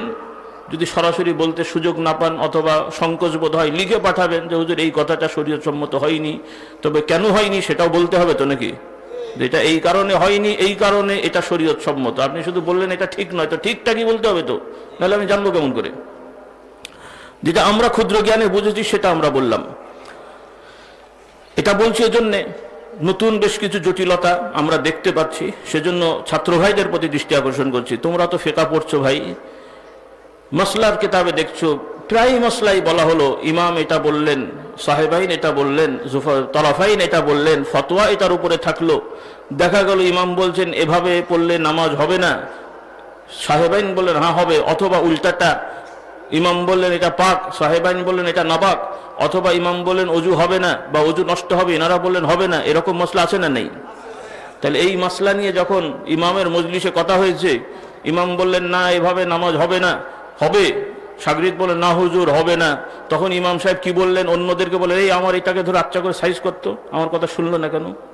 কি বলা হয়েছে তো ভাই? অথবা শাগরিদরা চিন্তা করলে ইমাম আমার কথাই নাই, রাস্তায় বের হয়ে সব জ্বর গেলে ইমামের মাথা খারাপ হয়ে গেছে, বুড়ো হয়ে গেছে, উল্টা পাল্টা বকছে, এরকম তথ্য পেয়েছেন কোনোদিন? তাহলে দলিল ভিত্তিক যা মসলা থাকবে, একমত হতে পারেন নাই, কিন্তু আল্লাহর কাছে বলবেন আল্লাহ আমি এটা বুঝেছি, আমাকে হেদায়েতের উপর রাখো। হুজুর এটা বুঝেছেন, হুজুরকে আল্লাহ হেদায়েতের উপরে রাখো, সকলে বলেন সুবহানাল্লাহ। ইসলাম প্রশস্ত। এখন এটাকে নিয়ে যদি আপনারা আলেম ওলামা মুসলমানের দাড়ি টানাটানি, পাগড়ি টানাটানি, জুব্বা টানাটানি, গালাগালি, মারামারি করেন, আর যদি বলেন যে আমরা হক পথে আছি, সবগুলো না হক। রাসূলুল্লাহ সাল্লাল্লাহু আলাইহি ওয়াসাল্লাম বলেছেন মুসলমানের মারামারি, মুসলমানকে গালাগালি করা ফেসকি কাজ। মুসলমানকে হত্যা করা, মুসলমানকে মারামারি করে হত্যা করা বা নিহত করা, আহত করা টেন্ডেন্সি থাকা বা করতে যাওয়া, এটা কুফরি কাজ। এবং যারা মুসলমানে মারামারি করে হত্যা করবে একজন একজনকে, যে হত্যা করবে সেও জাহান্নামী, যে হত্যা হবে সেও জাহান্নামী। সাহাবায়ে কেরাম অবাক হয়ে প্রশ্ন করলেন, হঠাৎ বলেছেন ইয়া রাসূলুল্লাহ সাল্লাল্লাহু আলাইহি ওয়াসাল্লাম, আমরা বুঝলাম যে হত্যা করবে অর্থাৎ খুনি সে জাহান্নামী হবে, কিন্তু যে হত্যা হলো, খুন হলো, ও কেন জাহান্নামী হবে? ও তো হত্যা হলো। বলেন তো কেন হবে? ওলামারা বলবেন না, ছাত্র ভাইরা বলো তো ভাই, যে হত্যা হলো, মরে গেল, মারামারিতে যে মরল, ও কেন জাহান্নামী হবে? হ্যাঁ, মাশাআল্লাহ। ও জাহান্নামী হবে এজন্য যে ও তো মারতেই গেছিল। একটু হাসার জন্য মানে রসিকতা করে বলছি যে দুইজনকে সাইজ করতে গেছে, কিন্তু একজন সাইজ হয়ে গেছে আর কি। সুযোগ পেলে তো ও সাইজ করতো, তাহলে ও করতে পারে নাই, কিন্তু গেছিল তো। আল্লাহু আকবার। এই জন্য অর্থাৎ মাসলা মাসাইলের ইখতিলাফ নিয়ে অস্ত্র ধারণ করা, অর্থাৎ অস্ত্র হোক, অস্ত্র মানে শুধু বন্দুক, রাইফেল, কি বলে আপনার ক্ষেপণাস্ত্র নয়, আপনি যে কোনো জিনিস, একটা লাঠি সোটা বোতল নিয়ে যদি মারতে যান, এটাও একটা অস্ত্র। কথা ঠিক না ভাই? ঠিক। আপনার বলে এটা তো পানির বোতল, আর অস্ত্র হলো কোথায়? এই পানির বোতলে যখন ছুঁড়ে মারবেন, এটা অস্ত্র হয়ে গেছে। কথা ঠিক কিনা? তো এই জন্য ভাইরা, যে কথা আমি বললাম, অস্ত্র ধরা, নিরীহ মানুষের প্রতি অস্ত্র ধরা, এটা হারাম। মুসলমানদের মধ্যে মতভেদ হলে আল্লাহ রাব্বুল আলামিন বলছেন তোমরা নসিহত করো, মীমাংসা করে দাও। যখন দেখবে যে এক গ্রুপের মধ্যে মারামারি হলো, আমরা তৃতীয় গ্রুপ খুব খুশি যে যাক ওরাই মরুক মার খেয়ে, আমরা খুব ভালো আছি নাকি? না না না না, আমাদের দায়িত্ব হবে উদ্যোগ নিয়ে যে ভাই তোরা কেন মারামারি করছিস, কি হলো এটাকে বল। দেখছেন যে না হচ্ছে না, তখন যদি কৌশলগতভাবে দু চারটে মিথ্যে কথা বলেও ঠান্ডা করা যায়, আল্লাহ নবী বলছেন এটা আরো ভালো কাজ হলো, যদিও মিথ্যা, কিন্তু এই ক্ষেত্রে বলা জায়েজ। সুবহানাল্লাহ বলেন। তাহলে মুসলমানদের মধ্যে মীমাংসার জন্য মিথ্যা বলা জায়েজ। এখন বলেন তো ভাই, আমরা মীমাংসার জন্য মিথ্যা বলি না ঝগড়া লাগানোর জন্য বলি? উল্টে গেছে। যেই মিথ্যা বড় গোনা, কিন্তু এই কাজটা এই ক্ষেত্রে যেহেতু কল্যাণকর হয়ে যায়, তখন আল্লাহ তাআলা এটাকেও জায়েজ করে দিলেন, বৈধ করে দিলেন, যে এক্ষেত্রে মিথ্যা বলা যাবে। সকলে বলুন সুবহানাল্লাহ। আবার আপনারা গণহারে মিথ্যা বলা শুরু করে দেন না, কথা বুঝলেন না? ওই মিথ্যা না, আপনারা আবার ব্যাখ্যা করে আরেকজনের হক নষ্ট করার জন্য মিথ্যা বলে বলেন যে আমি কি বলে বৃহত্তর স্বার্থে মিথ্যা বলে দেশকে শান্ত করলাম, এই মিথ্যা কিন্তু বৈধ নেই। আবার আর মশলা আবার গুল্লে গন্ডগোল পাকিয়ে দেন না, কারণ আরেকজনের মিথ্যা বলে আরেকজনের হক নষ্ট করতে আপনি পারেন না। পরিস্থিতি সামাল দেওয়ার জন্যে, মারমুখী মানুষদেরকে শান্ত করার জন্যে কৌশল অবলম্বন করা, এটা বৈধ। কিন্তু আরেকজনের হক নষ্ট করা, যেটা তার রাইট, সেটা আপনি নষ্ট করলেন মিথ্যাচার বলে, এটা ওই কৌশলের মধ্যে পড়বে না। কিন্তু ফতোয়া আবার ভালো করে বুঝে নিয়েন। আল্লাহ তাআলা আমাদের বোঝার তৌফিক দেন, সকলে বলুন আল্লাহুম্মা আমিন। এই জন্য আমার ভাইরা সকলে শান্ত হবেন। মতভেদ হবে বা আছে, এটা তো নতুন নেই, ও আগে থেকেই আছে। কিছু মতভেদ হয়তো আগে আমাদের সমাজে দেখা যেত না বা আমরা জানতে পারি নাই, এখন একটু বেশিভাবে পাচ্ছি। এখন হজে মানুষ বেশি যাচ্ছে, অনেক রকম নামাজ দেখছে যেটা আগে কখনো মানুষ জানে নাই। আমরা তো আগে থেকেই জানি, মাদ্রাসা তো সবাই জানে।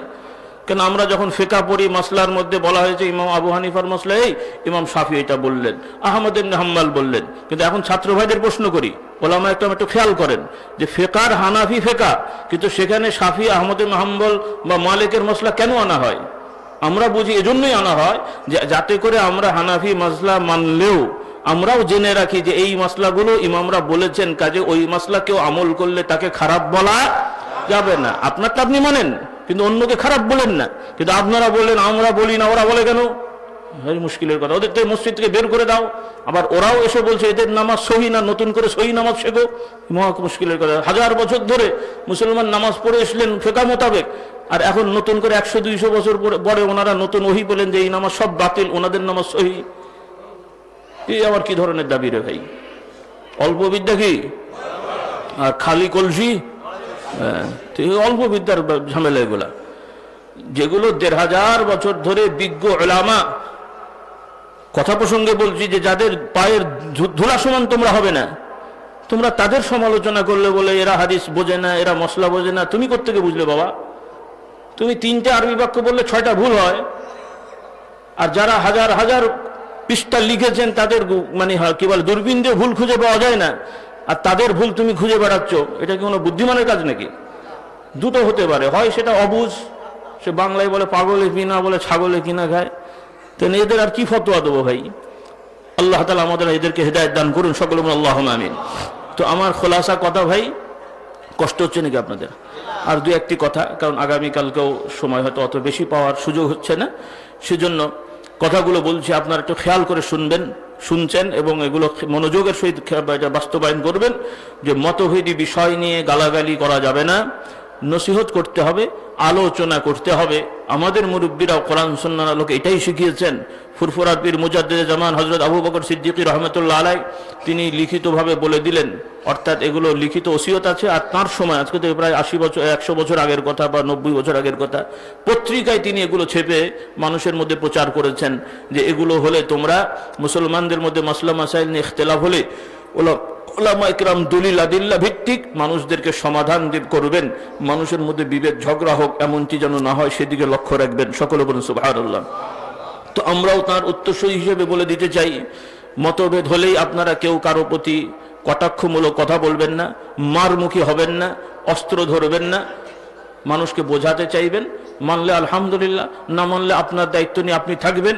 আল্লাহ তাআলা সবকিছুই দেখছেন, বিচার তো কে করবেন? চূড়ান্ত বিচার কে করবেন? হ্যাঁ, সাধ্যের বাইরে তো আমাদের কিছু করারও নেই, বলার নেই, তো যেটা সাধ্যে নেই করবেনই বাকি করে। এজন্য আল্লাহ রাব্বুল আলামিন জানিয়ে দিলেন, লা ইউকাল্লিফুল্লাহু নাফসান ইল্লা ওয়াসআহা, বান্দার সাধ্যের বাইরে আল্লাহ তাআলা কিছু চাপিয়ে দেন না।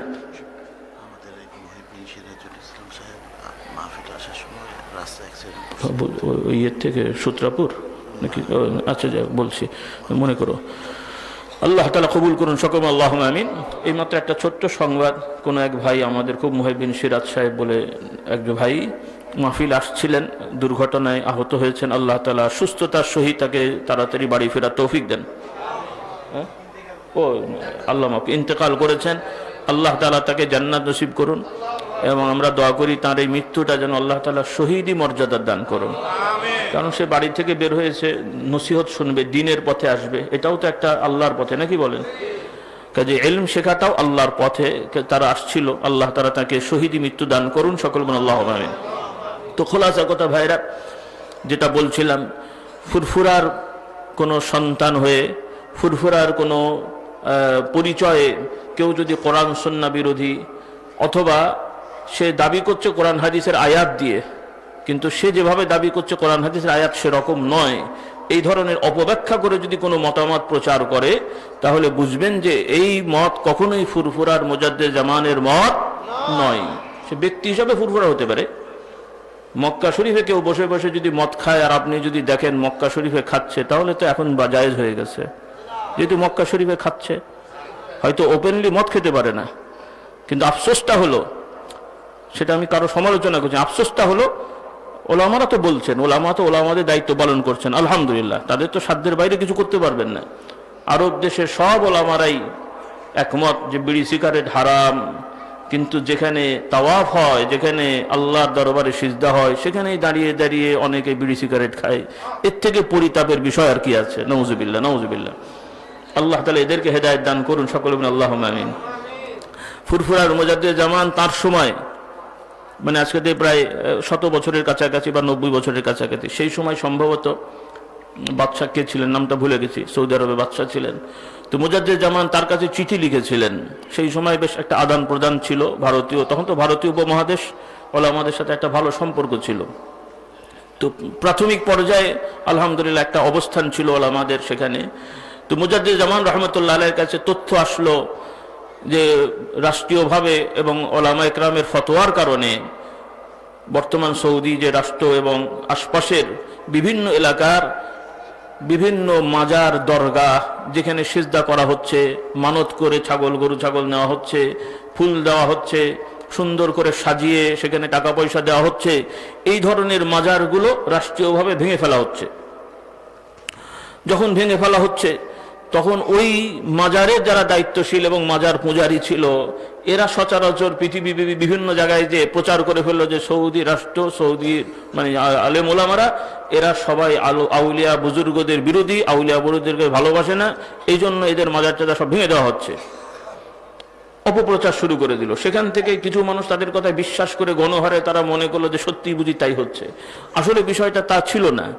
বিষয়টা ছিল যেখানে শিরক বেদাত চালু ছিল, হাদিসের আমল অনুযায়ী যেই জায়গায় শিরক বেদাত হয় ওই জায়গা উৎখাত করে পরিচ্ছন্ন করতে হয়। সকলে বলে সুবহানাল্লাহ। যেটা হযরত ওমর রাদিয়াল্লাহু তাআলা করেছেন, হযরত আলী রাদিয়াল্লাহু তাআলা করেছেন। তো সেই মোতাবেক এই হাদিসের আলোকেই তারা ওলামারা ফতোয়া দিলেন, রাষ্ট্র সেটা ব্যবস্থা নিল। কিন্তু মুশকিল হয় যে কিছু অতি উৎসাহী মানুষ তো থাকেই, থাকে না? থাকে না? আমি যদি বলি যে ওই লোক বাচ্চাগুলো দুষ্টুমি করছে ওদেরকে ধরে নিয়ে আসুন তো ভাই, দেখা গেলো আমার বাবু উনি যে আবার কান ধরে নিয়ে চলে আসলো। আমি বলেছি ধরে আনতে, কান ধরে তো আনতে বলি নাই। সে মনে করছে ধরবো যে তো ভালো করেই ধরি, কথা বোঝেন নাই? তো এইরকম কিছু হয়েছে। রাষ্ট্রীয় হুকুম যারা মানে পালন করে এদের কিছু অতি উৎসাহী লোক থাকে, এরাও আবার কিছু বাড়াবাড়ি শুরু করে দিল। এইটাই যে সাইড এফেক্ট হয়েছে। মূলত জমহুর উলামা আরব দেশের কেউই, জমহুর না নাউজুবিল্লাহ, আরব দেশের যারা উলামা একরাম যারা আলেম মানে মূল ধারার যারা আলেম কেউই জিয়ারতকে অস্বীকার করে না, কেউই আউলিয়া বুজুর্গদের সম্মানকে অস্বীকার করে না।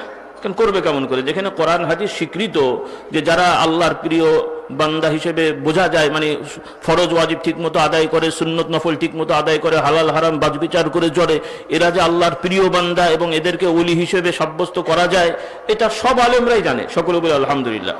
কিন্তু প্রশ্নটা হলো যে এখন এই আলেম হিসেবে একজন আলেম বুজুর্গ আমি পেলাম, তার মানে তাকে কি করব? আমরা সালাম দেব, মুসাফা করব, আবেগ থাকলে হয়তো একটু কপালে চুমু দিলাম, হাতে চুমু দিলাম, বড় জোর হয়তো একটু পায়ে হাতটা নিয়ে একটু মানে কি বলে মুখে চুমু খেলাম, এটাও সুন্নত না, জায়েজ না, জায়েজ না, কিন্তু এটা সুন্নত না। সুন্নত হলো মুসাফা করা, সুন্নত হলো কপালে চুমু দেওয়া, সুন্নত হলো হাতে চুমু দেওয়া যদি পরিমাণ সেরকম হয়। তবে হ্যাঁ, যে লোক ইচ্ছা করে তার হাত বাড়িয়ে দেবে মানুষ আমাকে চুমু দিক, এই লোককে দেওয়া যাবে না, কারণ এই অহংকারী। কথা বুঝতে পারেন নাই? কিছু লোক আছে মুড নিয়ে থাকে যে লোক আমাকে চুমু দিক, তাহলে বাবা মুশকিল। কিন্তু সাধারণত যারা আল্লাহওয়ালা তারা মুড নিয়ে থাকে না, কিন্তু মানুষ মহব্বত করে ভক্তি করে একটু করে আর কি। কিন্তু এখন যদি এটা বাড়তে বাড়তে যদি এখন যে হুজুর বসে আছেন সেজদা শুরু করে দিই, এটা কেমন হবে? সে হুজুরের ঠ্যাং নিয়ে মাথায় বলান, এটা মুশকিল হয়ে গেল। তো এই বাড়াবাড়িটা তাহলে আউলিয়া বুজুর্গদের ভক্তির, এখন যদি একজনকে কোনো পীর সাহেব নামধারী আউলিয়া নামধারী তাকে সিজদা করে, আর আমরা যদি ফতোয়া দিই যে এরকম কোন হুজুর পীর সাহেবকে সিজদা করা যাবে না, কারণ ওর চালারা বলবে এই দেখছো পীর সাহেব মানে না, আমি কি পীর সাহেবকে মানা মানলাম নাকি? পীর মুরিদি ভালো জিনিস, যারা পীর ভালো পীর তাদেরকে আমরা মানলাম, কিন্তু যারা পীরকে সিজদা করায় এটা মানা যাবে নাকি? এটা তো আর পীর না, সে পীর নামক শয়তান, মানে পীরের সুরতে শয়তান নাজিল হয়েছে আর কি। কথা বুঝেন নাই? বড় শয়তান, এটা ছোট শয়তান না। আবার আল্লাহ তাআলা আমাদের হেদায়েত করুন, সকলে বলুন আল্লাহুম্মা আমিন। তাহলে এই সমস্যা যখন হলো, ভারতীয় উপমহাদেশে এই কথাগুলো আসলো, কিন্তু মুজাদ্দিদ জামান খুব সচেতন ছিলেন। তিনিও সৌদি আরবে অনেক আরব দেশে মক্কা মদিনা শরীফে দীর্ঘদিন ছিলেন, ইলম অর্জন করেছেন। তিনি তো বুঝতে পেরেছেন সমস্যা কোথায়, সেজন্য তিনি আবার চিঠি লিখে পাঠালেন সৌদি গভর্নমেন্টের কাছে। সেই সময়ে তারা মূল্যায়ন করেছে, আবার উত্তরও দিয়েছে। সকলে বলেন সুবহানাল্লাহ। তিনি, আমি সংক্ষেপে বলছি, তিনি চিঠি লিখে বললেন যে আমাদের কাছে সংবাদ এলো আপনারা এরকম বিভিন্ন আউলিয়া বুজুর্গদের দরগাগুলোকে ভেঙে দিচ্ছেন। তো হাদিসের অর্থ অনুযায়ী আপনাদের কাজ ঠিকই আছে, তো হাদিসে যেমন এই সমস্ত দরগা ভাঙার কথা আছে, তো সামাজিকভাবে হাদিসে যেগুলো নিষেধ করা হয়েছে অন্যান্য হারাম কাজ, ওগুলো আপনাদের সমাজে আমরা দেখলাম অহরহ হচ্ছে। মানুষ বিড়ি খাচ্ছে, আপনারা কিছু বলছেন না ওপেনলি, মানুষ কি বলে দাড়ি টাড়ি কাটছে, এই ব্যাপারেও আপনাদের কোনো উদ্যোগ নেই। এগুলো তো হাদিস শরীফে বলা হয়েছে না, বলা হয় নাই? কারণ রাসূলুল্লাহ বললেন যে তোমরা দাড়ি বড় করে রাখো, মোচ খাটো করো। রাসূলুল্লাহ সাল্লাল্লাহু আলাইহি ওয়াসাল্লাম বললেন যারা হাদিস কোরআন শরীফে দ্বারা সাব্যস্ত যেগুলো খাবিস, যেগুলো মানুষের জন্য ক্ষতিকারক, এগুলো হারাম, তার মধ্যে বিড়ি সিগারেট পড়ে যায়। অথচ সেই বিড়ি সিগারেটই আপনাদের দেশে উন্মুক্তভাবে মানুষ খাচ্ছে, কই তো আপনারা জরিমানা করলেন না, করছেন না। তাহলে এটা কি শরীয়ত মানা হলো? কথা ঠিক না? ঠিক। আরব দেশ, সৌদি আরবে এখনো মদকে রাষ্ট্রীয়ভাবে নিষেধ করা হয়েছে। ধরা পড়লে তার শাস্তি আছে, জরিমানা আছে, মানে শাস্তি আছে, ব্যাট মারা হয়, সাক্ষী প্রমাণ সহ। তাহলে শরীয়তের মূলনীতি অনুযায়ী বিড়িটাও কিন্তু শাস্তিযোগ্য অপরাধ। কিন্তু মজার জিনিস হলো, কাফের মুশরিকদের দেশে বিড়ি চলে ঠিকই, সিগারেট খাই ঠিকই, কিন্তু সেখানে আবার আইন করা আছে যে সব জায়গায় খাওয়া যাবে না, কমন জায়গায় খেলে জরিমানা হয়। আবার বিভিন্ন বড় বড় জায়গায় নির্দিষ্ট জায়গা আছে যে বিড়ি সিগারেট খেলে ওখানে যে খাবেন, মানে মরলে ওখানে যে মর, অন্য জায়গায় নাই, বুঝেন নেই। প্রশ্নটা হলো যে ওরা কাফের মুশরিক হয়েও এই অনুভূতি আছে, ঠিক আছে স্বাধীনতাও তো ঠিক থাকবে, আবার অন্যের ক্ষতি হবে এটাও তো হবে না, তাহলে অন্যের ক্ষতি না হোক আইন করা হলো। আর স্বাধীনভাবে আপনি যদি মরতে চান তো মরেন, কিন্তু আল্লাহর আইন হলো স্বাধীনভাবেও আপনি নিজেকেও মারতে পারবেন না, যে আপনার নিজেকে মারার স্বাধীনতা আল্লাহ তাআলা দেন নাই, কারণ আপনি আপনার না, আপনার এই দেহ আপনার না, আপনার তো মালিক হলো আল্লাহ। যদি মরতে হয় সে আল্লাহর জন্য মরবে, কিন্তু এই সমস্ত গাঁজাখোর, মদখোর, চরিত্রহীন নেতার জন্য মরবে না। এই সমস্ত বানোয়াট কি বলে আপনার অবান্তর চেতনার জন্য মরবে না, মরবে ইমানি চেতনার জন্য, তাহলে আল্লাহর জন্য মরবে। আর এই সমস্ত মদখোর, জুয়াখোর, চরিত্রহীন এদের চেতনায় উদ্বুদ্ধ হয়ে যদি মরো তাহলে আত্মহত্যা হবে, শহীদ হবে না। গরু চুরি করে মার খেলে শহীদ হয় বুঝি? ইও তো আর একটা চোর, ইও তো আর একটা ডাকাত। কার চেতনায় তুমি মরছো? কি চেতনায় তুমি মরছো? ইন্না সালাতি ওয়া নুসুকি ওয়া মাহইয়ায়া লিল্লাহি রাব্বিল আলামিন, মাহইয়ায়া ওয়া মামাতি লিল্লাহি রাব্বিল আলামিন। বাঁচবো আল্লাহর আইনে, মরবো আল্লাহর আইনে। এরকম মদখোর নেতাদের আইনে মরবো না, তাদের এজেন্ডা বাস্তবায়ন করতে যে মরবো না। বোঝার চেষ্টা করেন, যারা আপনাদের রক্ত চুষে সমাজকে ধ্বংস করতে চায় তাদের কথায় আপনারা মরবেন, তাদের কথায় আপনারা চলবেন? মানুষ চেনেন, অন্তত আপনি বাধা না দিতে পারলে সহযোগিতা করেন না। আপনি বাধা দিয়ে রাখতে পারছেন না, ঠিক আছে, কিন্তু সহযোগিতা করেন না, আপনি আপনারকে নিয়ে থাকেন।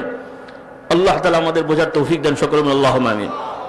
এই জন্য আমার ভাইরা, কোরআন সুন্নাহর আলোকে মুজাদ্দিদ জামান চিঠি দিয়েছেন, তারাও উত্তর দিয়েছে। তো এই জন্য বলতে চাচ্ছিলাম যে মুজাদ্দিদ জামানের নীতি হলো কোরআন সুন্নাহ স্পষ্ট যেগুলো হারাম, স্পষ্ট যেগুলো বিধান, এগুলোর পক্ষে, এগুলো নিয়ে মানুষকে দাওয়াত দেওয়া। মতভীতি বিষয়ে ইখতিলাফ থাকবে, সেগুলো সেভাবে আলোচনা করা, প্রত্যেকটাকে স্বীকৃতি দেওয়া। ব্যক্তিগতভাবে এক একজন এক একটা আমল করব, স্বাভাবিক, কারণ একজনের মতভেদী বিষয়ে একই সাথে দুইটা আমল করা অনেক সময় যায় না। সেক্ষেত্রে যার যেটা আমল থাকবে তিনি করবেন, অন্যটাকে বাতিল বলবো না। আল্লাহ তাআলা আমাদের বোঝার তৌফিক দেন, সকলে আল্লাহুম্মা আমিন। তো যাই